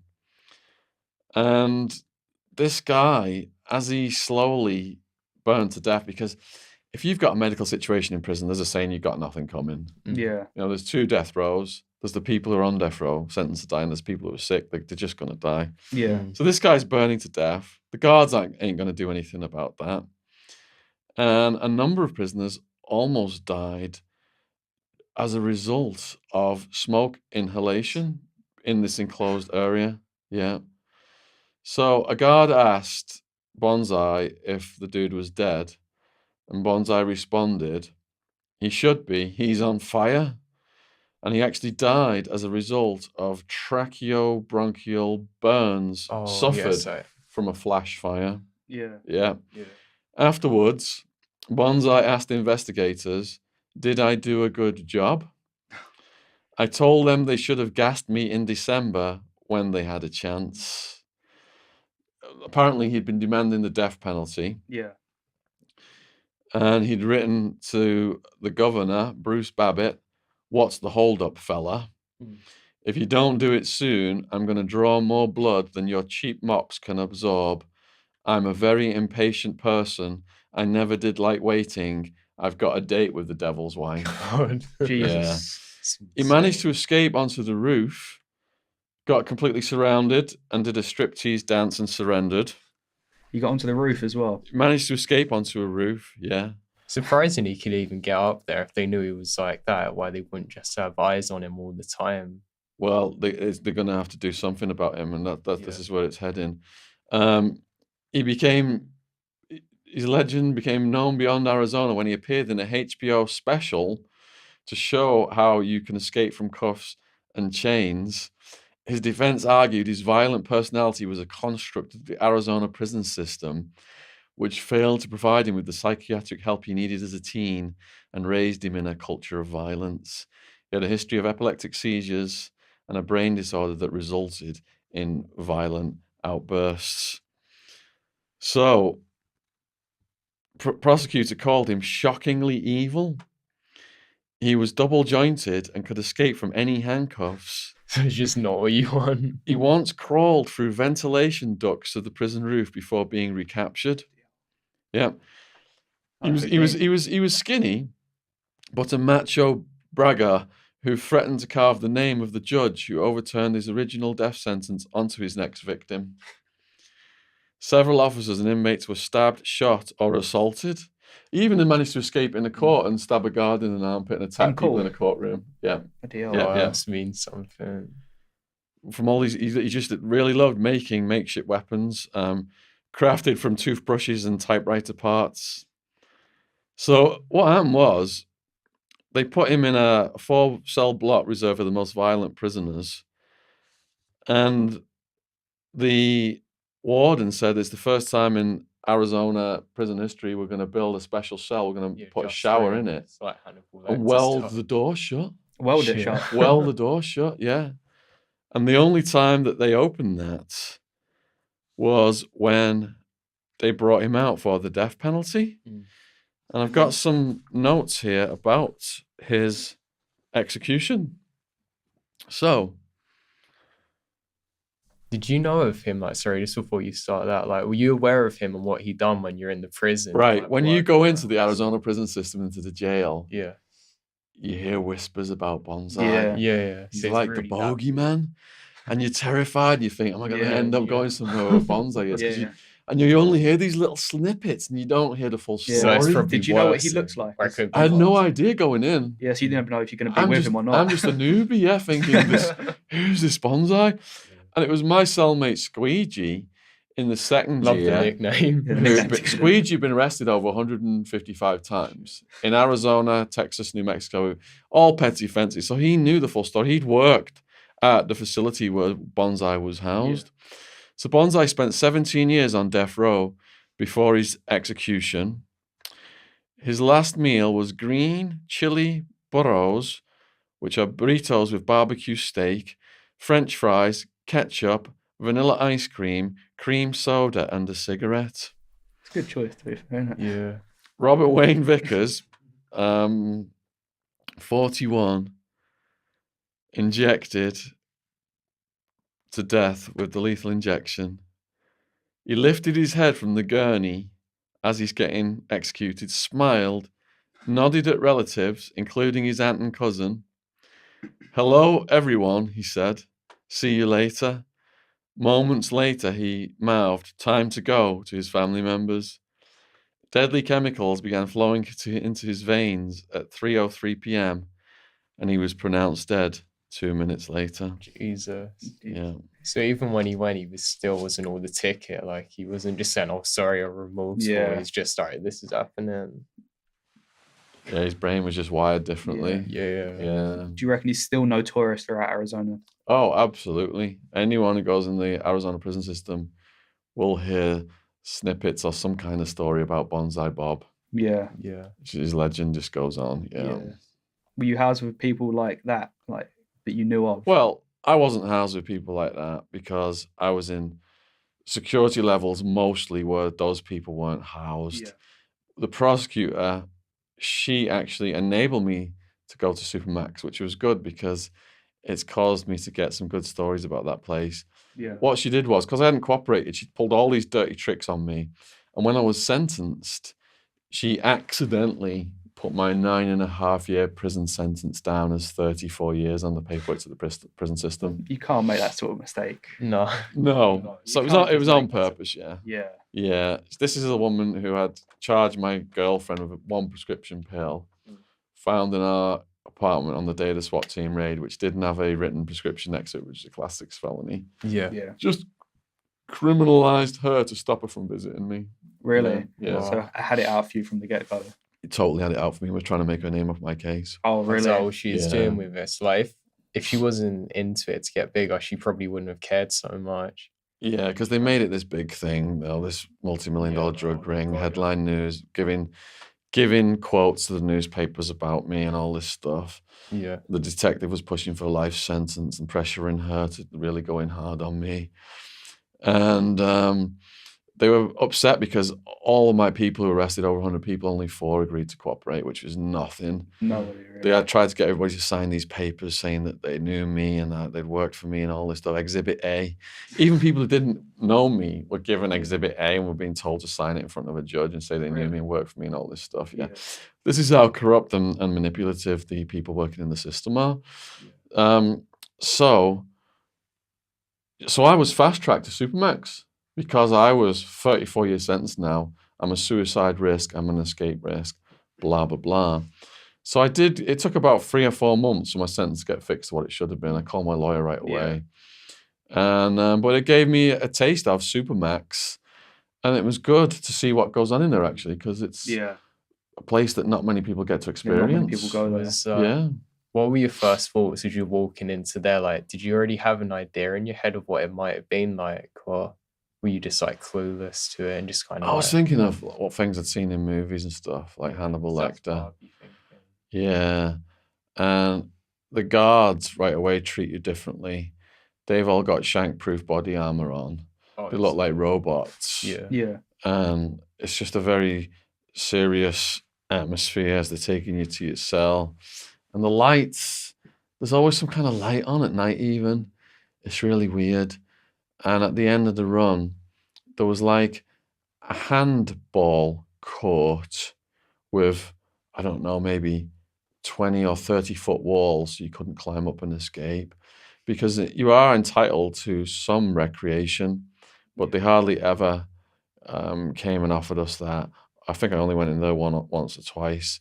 So the only time I got out of my cell really was for showers or to go and have a medical checkup. I guess that can drive people mental as well, can't it? Just being isolated for that amount of time. I didn't mind being isolated like that because I'm a reader and I just like to just lie on my bunk and read and not be disturbed by things. But I think for the fellas in Supermax, I could see if you're in there for years and years and years, not to be around people, that isolation would tip your mind over the edge. Start to lose it a bit. Yeah, definitely. Yeah. You said the guards were different as you went in there. Was there ever like an experience with a guard that was bad for you? No, you stay away from the guards. Yeah. Before I got arrested, a lawyer said something to me that I applied to the system, and that was, the more you involve yourself with anything, the more likely it is to harm you. Yeah. So if you start involving yourself with the guards, if you start kissing the guards' asses or pallying up with them, not only could that bite you in the ass from the guards, also the prisoners are going to think you're snitching Yeah. and trying to get preferential treatment. So it's going to work out bad for you. So I stayed away from the guards as much as possible. Yeah. It's the Yeah. best thing to do in there, probably. Yeah. The other interesting thing about Supermax is because you're not out of your cell, you can't fight people, which is the traditional method of Yeah. fighting So, people. yeah. Then people settle their disputes with excrement. Oh, really? Yeah. Yeah. It's like chuffing. Just Friday. Weaponized shit. Yeah. Bloody hell. Yeah, and I've got some brilliant stories. I had a friend who worked up on the cleanup crew for these shit slingers, Yeah. and he would have to go in and like he'd have like a disposable jumpsuit on and a mask, and he'd have to like get the crap out the walls and Oh, sounds awful. bleach and mop all this stuff up and everything. And so, like a basic method of shit slinging would be a chicken bone Yeah. and like a blowpipe. Oh, And really? then and then put crap on the chicken Yeah. bone. You're going past the cell. Dying it. Dart it. Yeah. Dart, you get in, say it gets into Oh, your it's gonna neck. get infected then, isn't it? Yeah, because it gets into your bloodstream, and your blood transfers the crap throughout your body. Yeah. Then you're fucked. Wrecks your immune system. You know, a lot of these guys have got hepatitis C. Yeah. If they really want to make it bad, they'll leave the crap and piss for days in like a so it's shampoo really bottle. like fermented. Yeah. Yeah, fermented, exactly like that word. And it's got mold on it and stuff. And my friend told me actually there's a whole range of levels of shit slingers. The lot to it. The Rambo of the shit slinging world was this guy called Magnum. Love the nicknames. Yeah, but he said he actually wrote down for me because we did a shit slinger series of blogs at John's Jail Journal, and he wrote down me the official recipe that shit slingers use for a basic like crap gun. So empty shampoo bottle, 16 ounce, ballpoint pen tube, the outer part, one plastic spoon or other stirrer, disposable, I hope so, yeah. one razor blade or nail clippers, tape, optional but recommended, large amounts of crap, adjust to taste. And here's the instructions he gave me. 1, defecate liberally into a container of your choosing. Baggy, floor, hell, even the toilet if you're into that sort of thing. When enough is accumulated, carefully hand pack into a shampoo bottle. Add a dash of water with spoon or stirrer. Whip into a smooth frappe. Set aside. Step number 2, with razor or clippers, make an X-shaped cut in the cap of the shampoo bottle. Jam the pen tube quarter of the way through. Seal with tape if available. Number 3, screw the cap on. You now have a crap Uzi. Point the pen barrel out of the mesh at the front of the cell. Take aim and forcefully squeeze. You can easily get a solid stream to 30 feet away with great accuracy. Hint, for added ick factor, let the crap sit for a couple of weeks until mold forms on the top. It's really infectious. Jesus Christ. Yeah. Oh, they had a full operation going for it as well. Did you ever see something like that happen? Well, he did on the cleanup crew, and that's how he told me that, and he wrote me all this stuff about Magnum. Yeah. So he said Magnum was a massive 6'3", 230 pounds, all muscle, sentenced to 60 years, had racked up numerous assaults on other units. He didn't have a TV or any appliances that could be confiscated, so he didn't have any reason to behave. All they could do was give him more time. Such a fellow with nothing to lose is quite dangerous. My first encounter with him, this is my friend, was a cell full of crap I had to clean on my first day at the job. But I hadn't yet seen the guy. That happened a month later. We had been strictly warned not to approach holding cells when they were occupied. The guys in there were being punished. We weren't supposed to slip them cigarettes or anything. Sometimes they'd sling on us too. I only got hit once. On the night in question, I was mopping the long hallway that separated the cell blocks when I became gradually aware of someone singing in a broken, off-key tone. Sounds like something out of a horror film. Doesn't Yeah, it? it does. It didn't register much, as we heard all manner of ungodly screeches and yells all the time. As I got closer to the holding cells, the lyrics became distinct. Kill a cop, gonna kill me, a motherfucking cop. Well, that's imaginative, I thought, as I peeked around the corner to see who was gleefully chanting such violent wishes. Catch a glimpse, I did. Filling the little window was an enormous shape wielding some sort of homemade torch, actually melting the plexiglass. Somehow Magnum had rigged a cigarette lighter back when they sold them to us into a mini cutting torch and was happily singing away as he worked on melting the whole window out. Now, had he succeeded, there was no way to get through the window. I thought he was doing it just to be a pain in the arse and cause damage. I never found out his intention, as right then the guard on duty emerged from the office, saw the fireball, and yelped, "Oh shit, you better go back to your run, we've got a situation." I got the hell out. Later, I got brief as to what happened. The Armoured Strike Team, aka the A-Team, arrived and politely requested that he stop melting the window. He refused. They responded with a blast of pepper spray and opened the cell to do what they call a forced cell move. Basically, the 8 or 10 man crew just piles in and gets the guy on the ground and handcuffed, and a few extra kicks might get slipped in. Owing to Magnum's physique, it took a little bit longer to subdue him, but inevitably he lost. They confiscated his blowtorch and let him sit there handcuffed and peppery for about an hour. The sergeant on duty eventually asked him, "Okay, if I take off those cuffs, are you going to behave?" He meekly replied, "Yes, sir." Magnum put his hands out of the trapdoor. One cuff was unlocked, and he sprang into lightning-quick action.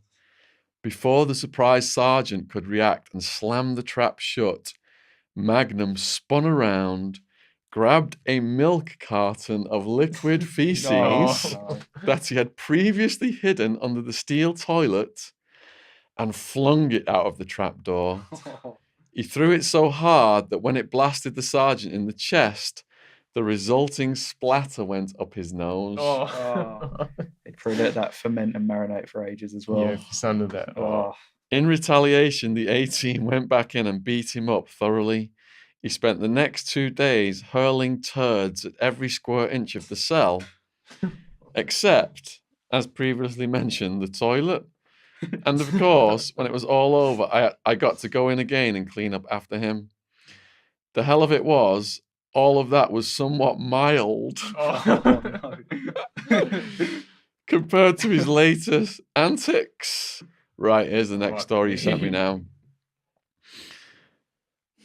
Over the last entries, we've discussed Magnum and his eagerness to go places deep within the forbidden landscape of scatology and self-degradation. Yet even his fellow shitslingers were taken aback and slightly nauseated by his next innovation.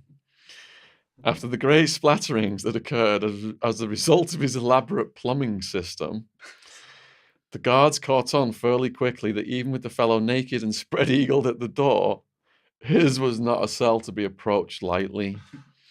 He would vary the pipe design and location, but ultimately one can only do so much to disguise several feet worth of device. The guards began to very carefully inspect the cell front from a distance, mind you, to ensure there would be no rain of liquid horror. And they actually thought that would work. Perhaps with a less determined, less deranged individual, they may have reached an uneasy truce. But this was Magnum. the ultimate shit slinger. That's a good title. So one day after inspection, they cuffed Magnum and escorted his naked arse to the shower. Once inside, it can be anywhere from 45 minutes to several hours before they come back to collect you. On this occasion, though, it was about 45 minutes. He cuffed up with no complaint, the shower door opened, and the guards were introduced to a whole new nightmare level of crazy. Oh, God. I have to give the guy kudos. Most people in here try to make their time easier. Magnum went balls out in the opposite direction and single-mindedly stuck to his guns that everyone was going to have a difficult time. Locked in a shower stall with nothing more than a little motel-style cake of soap, how would one befoul the guards? Well, here's one solution. Magnum proceeded to squeeze a hot log into his cupped hands and cram it into his mouth. Oh, no. Yes, his mouth. But wait, it gets better. He then chewed, swirled, Oh. gargled, and gnashed it to get the proper runny consistency. And then he sat down to wait. I'm not sure how many of those 45 minutes he sat there naked alone with a mouthful of his own pureed shit sauce. But when the guards finally came to collect him and the shower door opened, he simply pursed his lips and became a human crap oozy. Damn. Hygiene concerns aside, can you imagine his breath? From all reports, this act so utterly shocked the guards that they just stood there in frozen amazement as poo syrup slowly dripped down their face shields. Sensing their momentary loss of composure, he launched with savage glee into a flying tackle, trying to do some damage.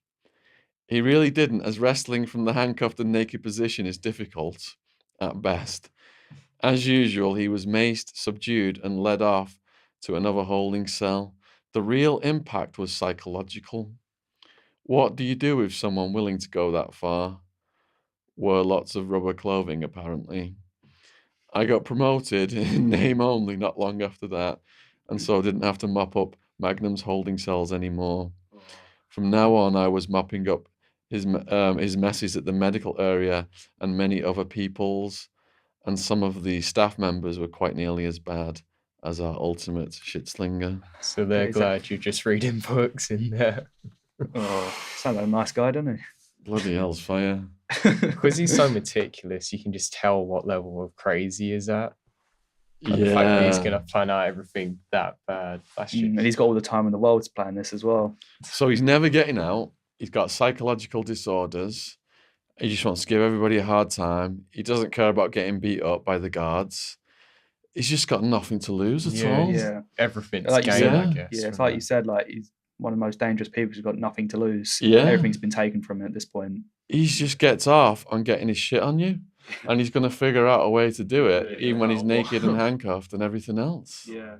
It's crazy, honestly. Yeah, I mean, the resolve. That's determination, isn't It it? is, yeah. Yeah. There's a lot of characters you get in them sort of environments, isn't there? Prison is endless characters.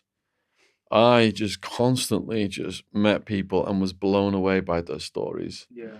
My parents' attic is full of stories that I've written down that I've not even used yet. Really? Yeah.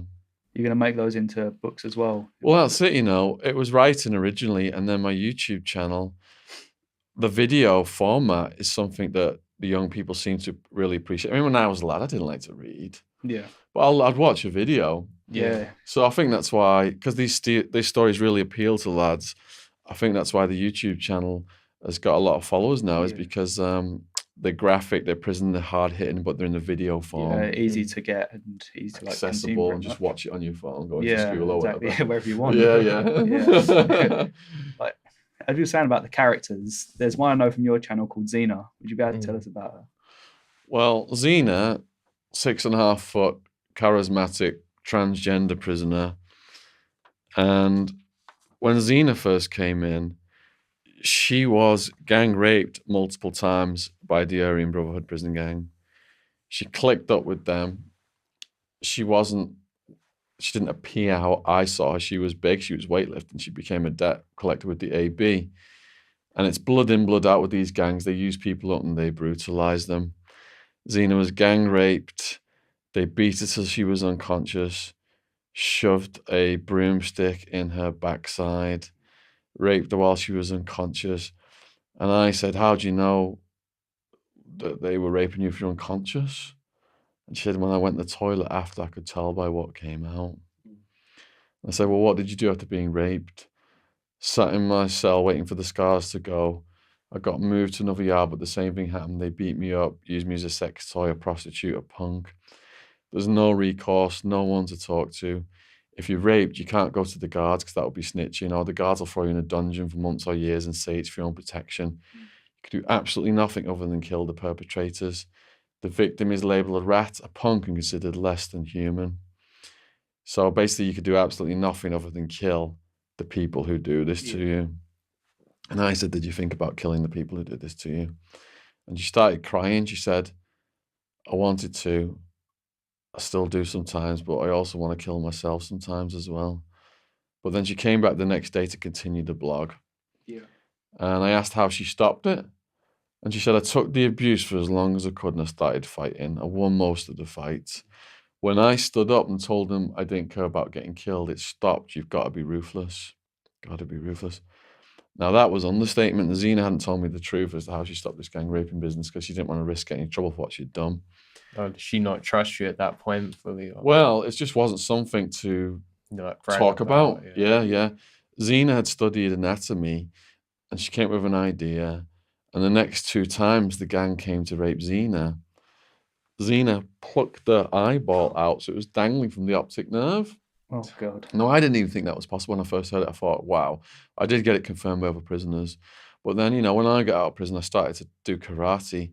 And as you rise up the belts, they teach it you. It's called bird beak strike. Yeah. And when you pull someone's eyeball out, it doesn't exactly just go back in and perform normally. Nice. The fluid that's around the brain can actually come through the hole. Really? Yeah. And your eyeball, then you might not be seeing properly. You might be blind. Your eye might be facing. Your eye might be looking over this way. So there's all these things that can potentially happen from doing that. Yeah. So she was classified as extremely dangerous after that. Yeah. And they left her alone, but they moved on to some of her friends.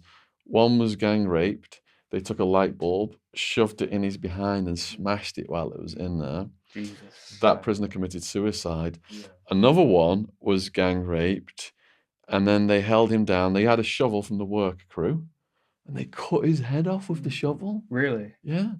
And then afterwards, they separated the head, positioned it in an area of the prison where the rivals would see it.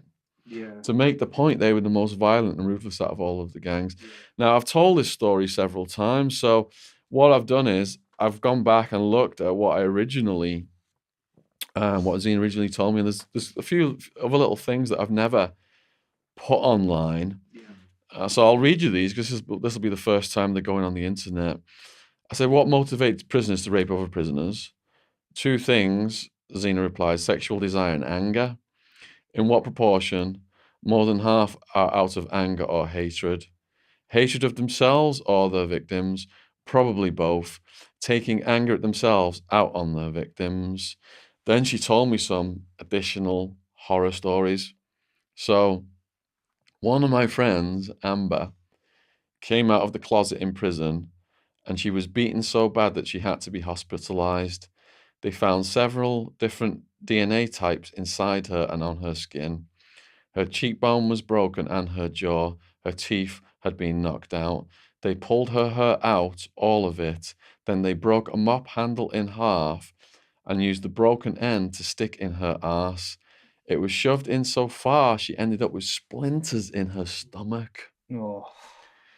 They did all this because her workout partner and lover was a gang member who warned her not to come out of the closet. Another friend, V, had been beaten also before she was gang raped and stabbed and left for dead. Yet she lived and snitched on the ones who did it. but the inmates beat the charges because the prison mysteriously lost all of the paperwork pertaining to her case. And all the prosecutor had to go on was her word against theirs. She had no family, no one to back her up. Homosexuals in prison are expendable. I have been set up by the prison to be murdered, so the prison could keep their claws on someone they did not want to get out. So basically, Zena's saying there was a point in time in her prison sentence, and I think she'd done like 20 years when I met her, or almost, where because homosexuals are expendable, the prison wanted to keep someone in who was about to get released. So they were setting this guy up to murder Zena just to keep him inside. So they put me in a cell with an Aryan brother who had served his time and was waiting to get out. They used staff to put a jacket on me like snitch punk, and this man had no choice but to murder me. And it always looks better to the prosecution if the victim was raped first. So that was an attempt, yeah. Angie, this is another one, was beaten, and the person the Department of Corrections tried to keep in prison got another 20 years, just 1 year before his release.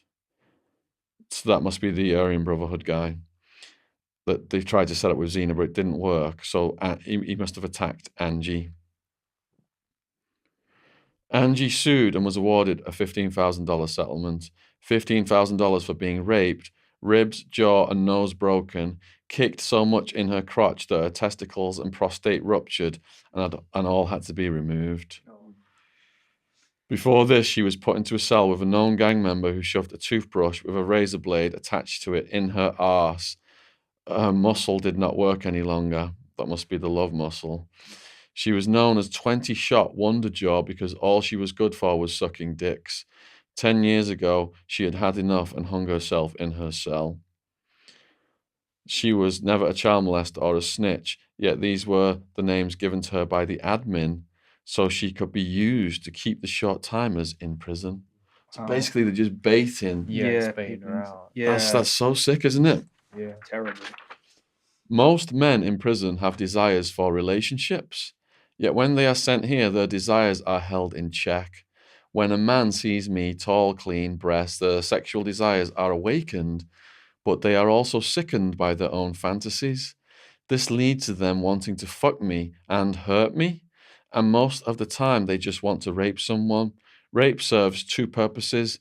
They release their sexual tension and rid themselves of their anger. I've seen it many times, an angry young man who is serving 10 plus years rape a homosexual and afterwards becomes pleasant and placid. All I can do is lend my shoulder for her tears and keep my emotions in check so no one here sees me as weak. I've been on both sides. I've been raped several times. I've also seen others raped and could do nothing about it because I was too afraid to even move. Their screams are permanent memories inside me. 13 years ago, my friend Smoothie was raped and murdered. The ones who did it were never prosecuted because the prison did not find enough evidence on them. Yet the prison never checked the body for DNA properly because they had stabbed her over 100 times and cut her head off. Homosexuals in prisons aren't treated as people, therefore it is acceptable that we die. I know another who had her head cut off. Out of the 3 who killed her, 1 is doing life for her murder because the other 2 are already in for life. And then she talks here about the light bulb one, which I told you about. Yeah. They played a game to see who could smash the light bulb in her ass first. Really? Yeah. She killed herself afterwards. They almost always shove things into us after they rape us. When I had been raped, it was a finality. It's a fucked up relief when they're shoving something in you because you know that the gang raping is over. Yeah. So you're not It's even awful. unconscious for most of that. They just like get you in it. I think the It's thing terrible. Yeah, I mean, if you're gonna put up resistance, Yeah. they put you in a chokehold and just put you to sleep, and that's just so I easy. suppose that's better for you then because you don't have to endure it really. God, you're just gonna wake up with Yeah. jizz coming out your ass and splinters from broomsticks and stuff. It's like you said about the 2 death rows as well. Like, if you've had this happen to you, how can you get medical treatment if the guards aren't even gonna Yeah, that's the Comes risk Guys- too, I time. suppose. With it. People sometimes think this stuff is like, it can't possibly happen. And what it is, prison is like a closed world. Yeah. Yeah, it's You like know, their world and our world. I've put a little bit of a light on it through my blog and through my writing and my videos. But what goes on in prisons is determined by the guards and the gang members. And there are dark corners and blind spots where gang members or guards or demented people like Magnum can get away with doing anything to you. And if Yeah. they get you one of those places out of view of the camera, a lot of this stuff Zena's saying, I think they didn't even, this was like, perhaps they didn't even have it as cameraed up as it is now. But there's, but things can go seriously south if you run into the wrong people in prison, or you end up with a bad cellmate. There's a lot of instances of cellmates killing cellmates and stuff like that. Same what happened to you where that guy said he was going to. Yeah, with the Yeah, You could have ended up dying from that. And with the rape stuff now, I get some comments on my YouTube videos. Prison rape doesn't happen. This is bullshit. Prison rape is so common in America. You have to go to a rape class to get taught how not to get raped. Really? And if anyone wants to Like- Google this, just put in Prison Rape Elimination Act and read what it says on Wikipedia, and then tell me that this stuff doesn't happen. Yeah. People kind of turn a blind eye to it pretty much and just I just don't try and want to ignore it, accept don't they, in the outside world? Yeah, I mean, perhaps the most underreported rape in American society is prison rape, because the guards don't care. Their attitude is, man up, defend yourself, Yeah. or we'll just use you as bait to get our way with other prisoners. And then the prisoners, when I went to the prison rape class, and it shows you the video, It doesn't do much, does it? Stuff that. are you going to take the food from the predators in the day room, or if someone leaves a candy bar on your bunk, are you going to take it? These are the things they're teaching us at the prison rape class. Yeah. And the conclusion of the rape class is, to stop rape, you got to report it.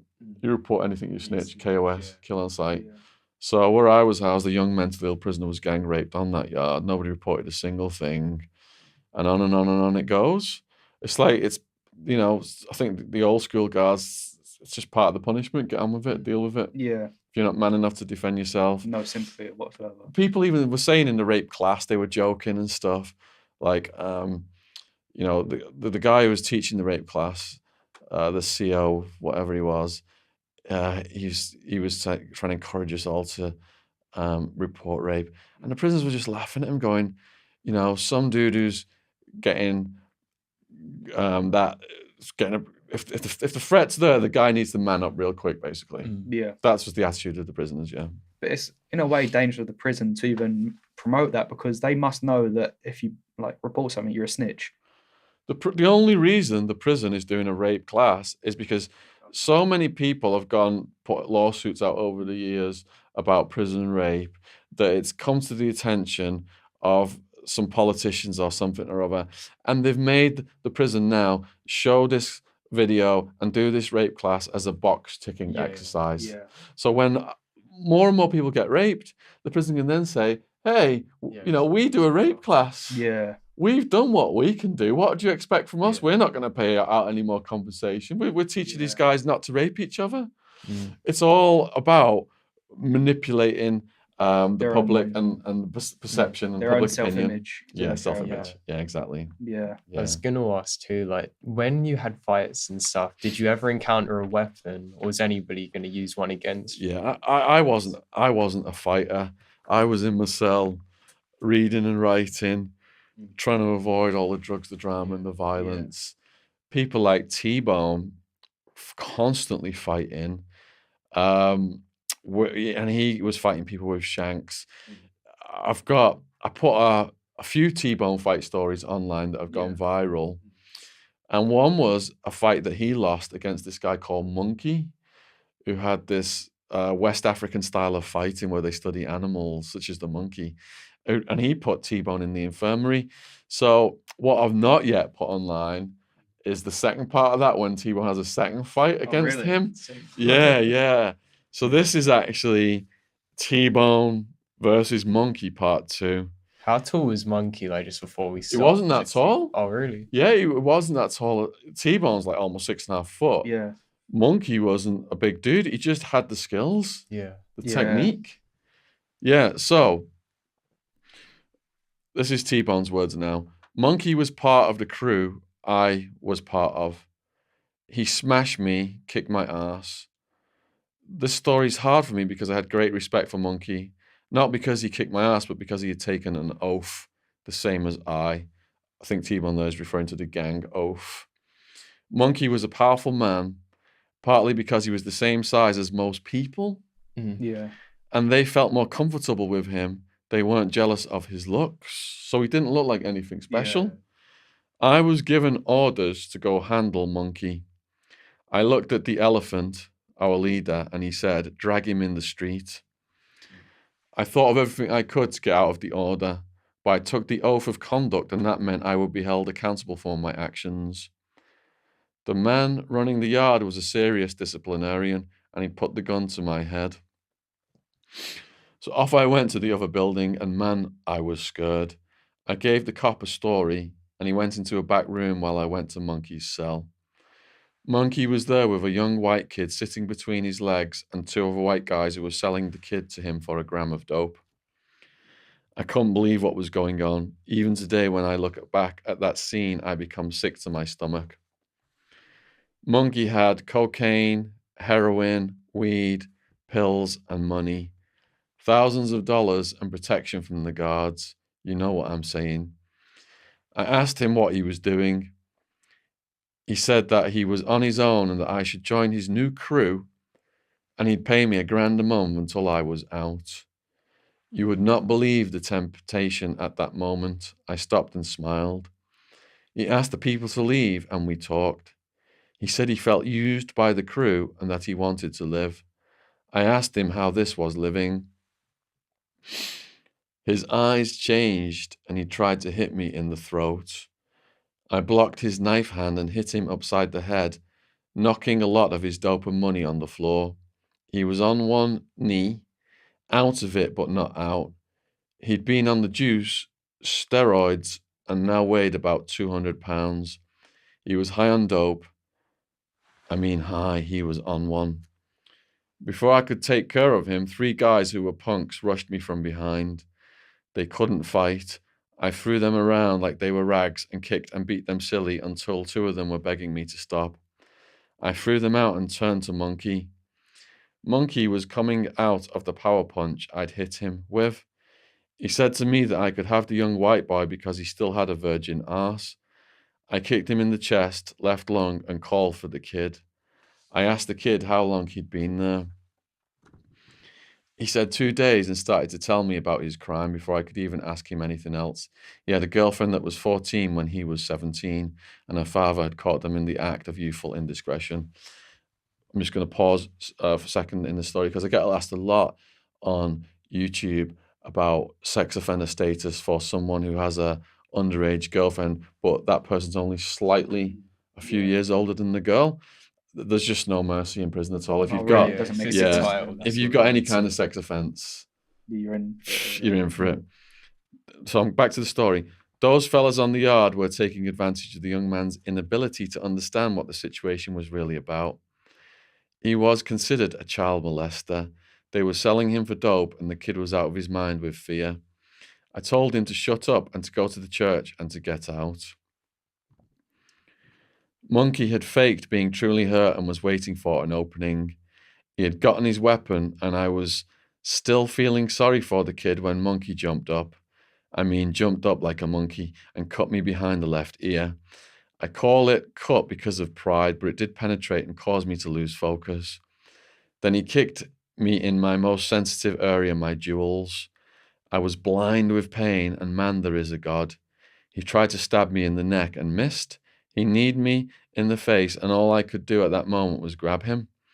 I got a hold of him, and my instincts took over because of my training. His left arm was mine, so I got his hand and put him in a triangle. I gave it all I was worth.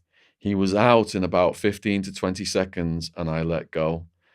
I went to the door to see what the cops were doing. They weren't in the control tower. I had to sit because my head and privates were on fire. That piece of scum was coming too, so I hit him in the nose, grabbed his neck, throat, and I was going to take his life because he tried to kill me. But God came into my heart and I let go. I picked him up to his feet and smashed him with an elbow to his forehead. I let him bleed, that piece of shit. I told him to take off his clothes. When he did, I hit him on the chin, right out the door, knocked out. I left him there as everyone else who wasn't locked down did. I took the dope and money and left. I went to the old man, this is the shot caller, and he told me that he sent me because he wanted me to redeem myself and because he knew that I would handle things because of my dislike of rapists and the like. I gave him the dope and money and asked, how long has that kind of behavior been going on? He said, for 17 days. Apparently Monkey covered it up by giving out dope. The old man wanted to give the yard to me, but I only looked at him. He said, if you get out of the crew, you'll be on your own and you'll have a lot of enemies. Monkey went to the hole, locked down, and fell in love with his own hand. He ended up in a place no one wants to go, the prison loony farm. Oh, wow. What a story. It's mental. Yeah, the things that T-Bone told me. I mean, you know, people say fight stories, getting stabbed, all this, blah, blah, blah. T-Bone, his entire body is covered in scars. Yeah. I mean, this guy's been in so many fights, and they're not little scars, they're horseshoe-sized scars. Really? So he's lucky to be alive in some ways. When I met him, I was thinking of like, because we wanted to do nicknames for the blog so people wouldn't know who these guys were, the guards and stuff like that. My suggestion was that we use the name Scars for him. I mean, he literally looks like he's been blown up. His body's been blown up and it's been sewn back together. Really? That's how many scars he's got. Yeah, but he didn't like that. He wanted T-Bone as well. Yeah. T-Bone came about because I think he was playing American football with his brother, and he knocked his brother out, and his brother fell on down in the shape of a T-bone steak. Yeah. But what a guy, yeah. It's strange that he can still be like the person he is, despite all the brutality he's like seen and experienced. You know what? I started to write a book about him when he was released. He was released, was it about 5 or 6 years ago now, before going back inside. And I felt if I wrote a book about him, I was on the phone with him every week trying to give him encouragement, that would give him enough just to get out confidence again. to do talks and stuff and credibility.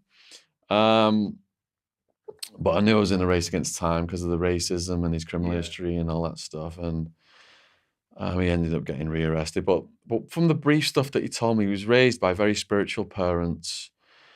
And he's got this sense of justice and he's patriotic, and being a Marine, you know, he was really instilled with a sense of what's wrong and right. Yeah. So seeing these people get brutalized has always appealed to that side of his nature. Now, if you start sticking up for people in prison that you don't know, then some of the prisoners are going to have a problem with that because they're going to say you're policing the yard. Yeah. You're behaving like a guard. That person should just man up and be able to stand up for himself. Not have someone else coming in. Yeah. So T-Bone would not only have to deal with the rapist then, it'd also have to deal with other people on the yard who were basically calling him a cop. Did none of that like faze him at all? He wasn't phased because he'd just fight anyone. Yeah. He'd fight anyone. I mean, I mentioned the serial home invader torturer guy who got his mate to attack me when my parents would visit me for Christmas. The guy who attacked me, Ken, he had a cellmate called Cannonball. And these were two huge guys, yeah. Like the handlebar mustaches and that. Like tough, mean guys that looked like they could fight. And I went to the library one time and there was this skinny white dude that I knew. And this skinny white dude was on his knees giving Cannonball a blowjob. And Cannonball was like bullying this guy into giving him blowjobs and stuff. I just walked out of there. Yeah. So T-Bone found out about that. But T-Bone also found out that Cannonball was putting word on the yard that T-Bone was a snitch, trying to give him a snitch jacket. Oh, really? You get a lot of people in prison who accuse someone of being a sex offender, accuse someone of being a snitch, just to try and ruin that person's reputation. Yeah. And that's why there's a saying on the yard, show me the paperwork. Yeah. You got to show them court paperwork. If it's going to go all the way, something's heavy is going to happen. So T-Bone, now, he's aware Cannonball's forcing young people into giving him blowjobs. He's aware Cannonball's putting word out that he's a snitch, false rumors. So now it's building up now, and T-Bone did find out about the shit that Ken had done with me. And now, because of the rules of racial division, I couldn't have T-Bone go in and smash Ken. Yeah. Then the whites are going to be like, what the fuck? This goes against all of our racial gang rules. But things were building up for T-Bone to do a one-on-one on Cannonball. And it came to a head when my cellmate, and I got the bird's eye perspective from my cellmate of exactly what happened. Yeah. My cellmate, Long Island, was in the cell with Bud, the serial home invader torturer. It was no joke. This guy was smaller than Ken and Cannonball, but I think he was more psychopathic. So Ken was in there, the big guy, Bud, and also Cannonball and Long Island. 4 white dudes in the cell. T-Bone's walking must have been walking along the balcony on the upper tier or something, and just sidestepped into there. Said to Cannonball, I heard you call me a snitch. And Cannonball said something cocky back.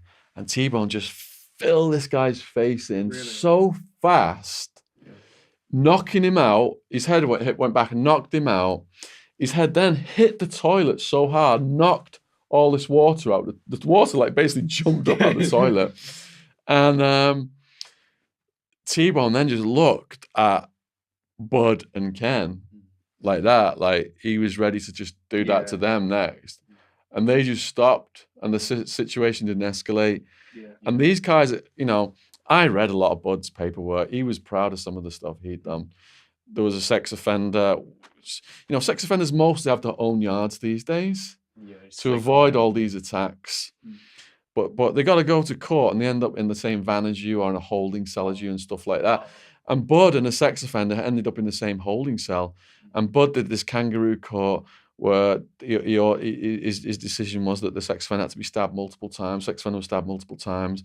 And Bud told the people in the holding cell, if any of you snitch me for doing this, I'm going to pop your eyeball out and I'll fucking eat it.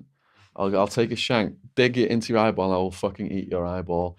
This guy had attacked guards. He'd attacked prisoners. He had, genuine history of hardcore violence in the prison system, and for those guys to just stand there, T-Bone's one black guy, and there's just there was 2 heavy duty whites in there ready who could have fought, and for them to back down just shows, one of the T-Bone's probably one of the most dangerous men in the Arizona prison system in terms of fighting skills, and raw size and strength. He's using it for good as well. Using it for good. Yeah. Did the others get sick for not actually fighting and like? No. Later on, Ken. What happened was with Ken, I think my mate Frankie had something to do with this. Frankie was a Mexican-American guy who had my back, but because of the rules of racial division, they can't intervene when I've got an issue with a white prisoner. But Frankie was very clever. He was a chess player. And he said something's going to happen to Ken. Just watch and see. So now your laundry is a funny situation. What it is you get all your laundry and you put it in a net bag, and it's got your prison number on it. And then there's a trolley and blah, blah, blah. So all our laundry had gone in, and then all our laundry came back in a trolley. And Ken's net bag came back with swastikas on it and niggers die. Oh, Jesus. Niggers die. Now, you see all these Aryan Brotherhood guys, they've got all of the neo-Nazi tats, but they've not got the N-word on them. Yeah. Nice. They've not got the N-word on them. So they shouted out the number on the bag, the DOC number. And Ken goes, that's me. And he goes and looks at them and just laughed. I mean, this guy was on so much medication. He was just bonkers.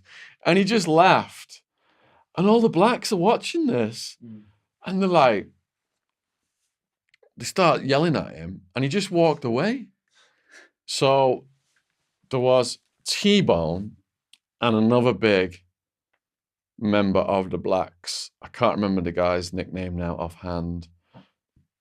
Basically said, you can't just walk away like that. And they went to his cell And when he came to the cell door, they said, "We called you out. Which one of us do you want to fight?" Yeah, Yeah. Really? yeah. And he didn't fight them. He backed down. So was he taken advantage of because of that? What happened was he ended up in the rec room getting the shit beat out of him by the Really? whites. And he'd Oh, made so wow. many enemies on the yard. Yeah, it's just nobody Yeah. then, like no one even Yeah. Yeah, touched it. Yeah. So you have to stick up for yourself. You can't. These back- bullies, quite often, they end up, their own karma comes back and hits them hard. Like Carter was starting shit, trying to do race riots and everything, picking on the blacks. And, you know, Ken as well, he thought he was the man. Yeah. There's always someone bigger and badder than you in prison. Yeah. You can go in there and think you're the biggest, baddest guy, and they'll send someone in like a pack of wolves on your ass. But Wildman said before too, there's always someone bigger than you, and if they're not, they'll stab you. Yeah, yeah. Did you watch that video about the fight that Wildman lost? Yeah, yeah, is I've that in seen the this one, showers? Yeah, that was some big, strong black Yeah. guy. Yeah, broke his nose and everything. Yeah, yeah. But you got respect from it because he did fight. Because he showed heart. You've got to show heart. Yeah, You have to. yeah. Did you have that mindset going in? Like, were you already aware of that? Like, no matter what kicks off, you're just gonna have to start fighting them. Right. There's a bit of a funny, situation when I first went in. So when I first went in, I've been through the horseshoe, not slept for days. Have you guys ever not slept for days? Yeah. And your mind starts to like hallucinate and Yeah, stuff yeah. and hear voices. and Yeah, I things. hear stuff slow. And I'm Yeah. So I was, that night, I think I told you when I got to my first pod, the skinheads and everything. But what happened was when things had settled down a bit and I was just in my cell on my own and there was hardly anyone in the day room, I started hearing people in the day room saying that they were going to get me and give me a heart check. Because one of my bouncers, Rossetti, one of the Rossetti brothers, he had told me that when he was in prison, they gave him a heart check. They go in and they test you, and a guy might challenge you to a fight. And if you don't show any heart, then you're a punk. You're going to get brutalized. So I'm like hallucinating because I've not slept in days, hearing imaginary people say they're going to give me a heart check. You're paranoid as anything. Yeah. So I know now I've not got to back down. Yeah. So I run out onto the balcony, just ready to fight these people. Yeah. But there was nobody there. What you do when you realise no one's I just thought, fucking hell, I'm going crazy. Did you know at that point you was losing your mind then? You thought, Yeah. That's only like a couple Lack of days sleep. in. Lack of sleep. Yeah. Yeah. Shit. Yeah, you just have to sleep in the end and try and calm down. Yeah. It'd be more funny if you actually did try and fight someone and no one was there. Suppose no one Like would mess with Don you then, Quixote. though. Yeah. Yeah. Did anyone see you do it? I can't remember. I hope not. Maybe there's a few people on downstairs or on someone on the phone, or I don't know. Yeah. I was so delusional. Maybe they were imaginary people. It could have been. Yeah. It could have been. Yeah. Yeah. So to the last couple of questions, Okay. was there anything before you went to prison that was like the worst thing you've ever seen when you was in Arizona? Yeah. I saw a few scary things before I went to prison. One of the scariest things was when I was first getting involved with the New Mexican Mafia and I didn't even know who they were. Yeah. I told you earlier about G-Dog. Yeah. The guy I was clicked up with. So at these apartment parties we were going to, some of his friends would come and supply drugs and hang out with G-Dog. And there was one older guy that had this stately grey hair. And he was only a skinny guy, but he had a commanding aura and air about him. And I've got a guy out of that apartment complex that I mentioned where the police came when they were chasing G-Dog after he pulled a gun on the car. I've got a guy called Fish. This is actually at the very apartment where G-Dog came and hid. Oh, really? Yeah, this is Fish's apartment. So I've got Fish dealing ecstasy for me, and the New Mexican Mafia are supplying Fish with like coke and weed and meth. Now, Fish, he was just like this hippie guy, and he had his girlfriend. I can't remember what name he used for in the book, maybe Iris. He had his girlfriend in there with him. So he's doing business for me, and he's doing business for the New Mexican Mafia. We're providing him. So I'm still a stockbroker at this point. You know, I'm just getting into the the scene, but I don't understand the danger level of what I'm getting into. But this should have been a wake-up call for me, and it wasn't, because the partying and stuff I was addicted to that. Now, at the stock brokerage office one day, I get a call from Fish. He's like, I need you and Wildman and Seth to come over here ASAP. I'm like, what's the matter? Because his voice is really stressed out and strained. He says, look, I can't say over the phone, but we've got a situation. Can you get over here as soon as possible? Seth was another huge guy, one of my protectors, who was out with Wildman at that point in time. And I went over to Wildman's place, but I think Wildman and Seth were out collecting crack debts in Phoenix for the Colombian guy who was getting his coke from the Cali cartel. They had those guys debt collecting for them. So I'm naive to what I'm getting into over at Fish's, but now a bit of time's been added on searching for Wildman. Yeah. While I've been searching for Wildman, something else has happened over there that I'm unaware of. But, I'm full speed now going over to Tempe. So I've got to go from Phoenix over to Tempe. Get to Tempe, get to the apartment complex, park my car, knock on the door. And then Fish answers with this very concerned look on his face. His girlfriend is behind him and she's crying. Now, I'm immediately thinking someone sexually assaulted his girlfriend. He wants us to handle that. Yeah. So I'm like, what's up, Fish? What's up, Fish? Then I hear this noise, like zzz, zzz, crackle, crackle, zzz. Like, what the fuck? What's going on? And the Fish is like, he just can't talk to me properly. He's in a bit of a shocked state. So he's like, just go and see. So I walk down the hallway, open the door. I'll never forget it for the rest of my life, what I saw. There's a man completely naked, hog-tied on the carpet. He's got like one of these rockabilly quiffs. Yeah. It's like something. And he's hog-tied, so his belly's on the floor, and he's like in a rocking horse position. Yeah. There's a group of Mexicans stood around him. Some of them have got cattle prods. And there's the Mexican-American guy, G-Dog's friend with the grey hair. Yeah. And the Mexican-American guy, he just looks at me, and it's like this welcome to the family smile. Like I'm a cousin who's late to the party. And they've got no fear or shock or anything about them. No, they're going about the business of torture as if it's just another day at the work. Yeah. But I'm like, oh my God, I've never seen anything like this. So when they put the cattle prod to this guy, he piss just shoots out of his dick onto the carpet.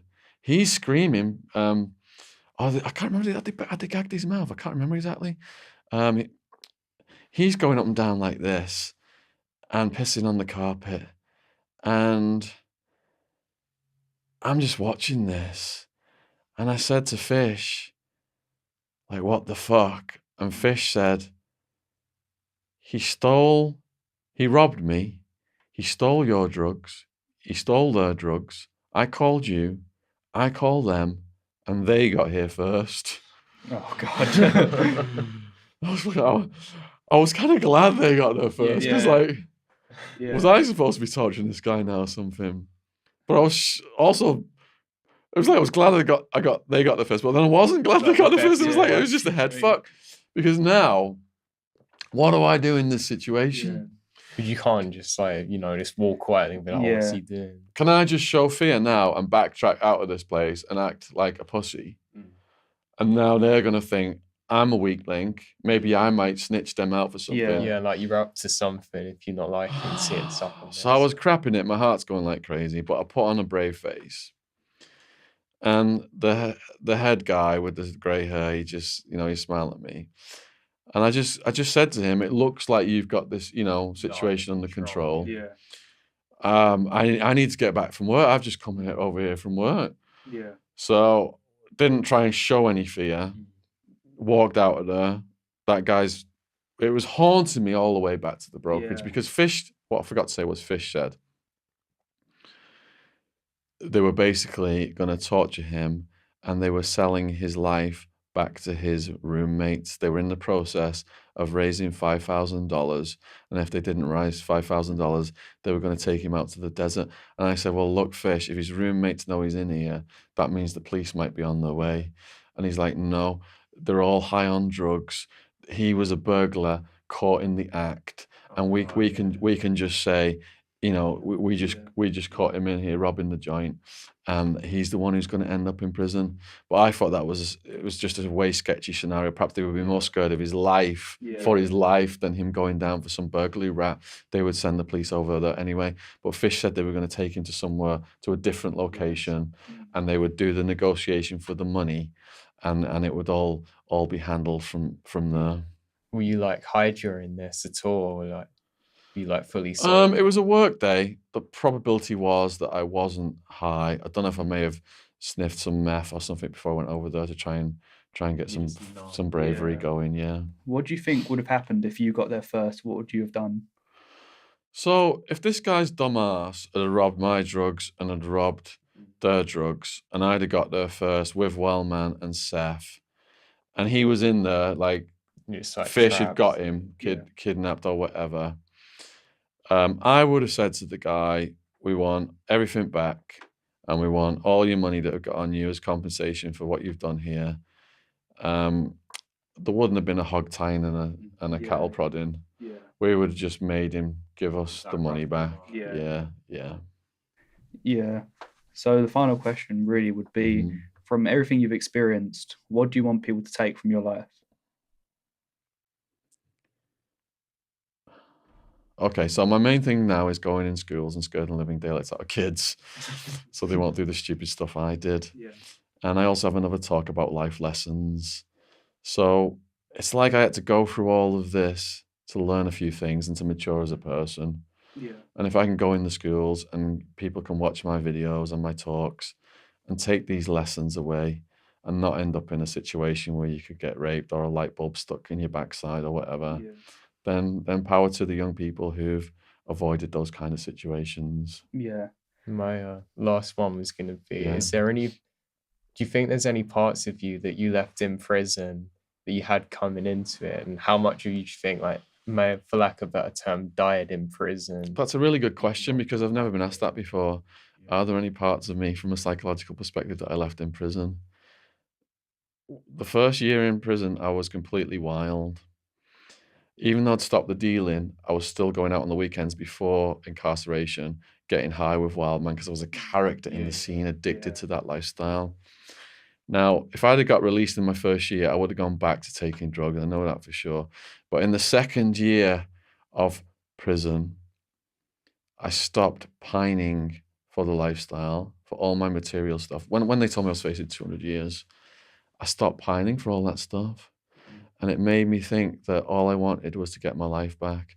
And as that egotistical side of me got crushed, I started to see the needs of the suffering of the prisoners and started to help them to try and alleviate the suffering and read legal paperwork, teach the Mexicans some Spanish who couldn't write in the blog to try and get conditions changed. So you asked specifically what was left behind. Some of my ego, I mean, we've all got ego. We all constantly have a battle with it. Ego is the enemy. But some of my ego just kind of needed was left in the maximum security Madison Street jail, definitely. And I also started to put a brake on my selfish behavior, and it made me go on this new path of wanting to help other people. Where previously, all I cared about was making money and getting high. So just changing that focus, something. Yeah. And the addictions as well. Yeah, and the main thing then that saved my life was going inside myself and addressing the root causes of why I got involved in drugs. And with the help of a therapist, building a framework to not go back to that lifestyle. Yeah. So that's important for people to take from it, is to understand the root causes of what can cause their problems, so they doesn't lead into other things. And learn to channel your energy into positive addictions if you have got an addictive personality type, because there's nothing wrong with that. Yeah, that's a good point. Yeah, I think if we did this, like we could be here all day and still not get everything out of it. So thank you very much thank for you being. Well, Appreciate thanks, guys. Appreciate it. Appreciate you having me on. Thank you. Yeah. Good luck with it. Thank Thank you. you. Cheers. Yeah.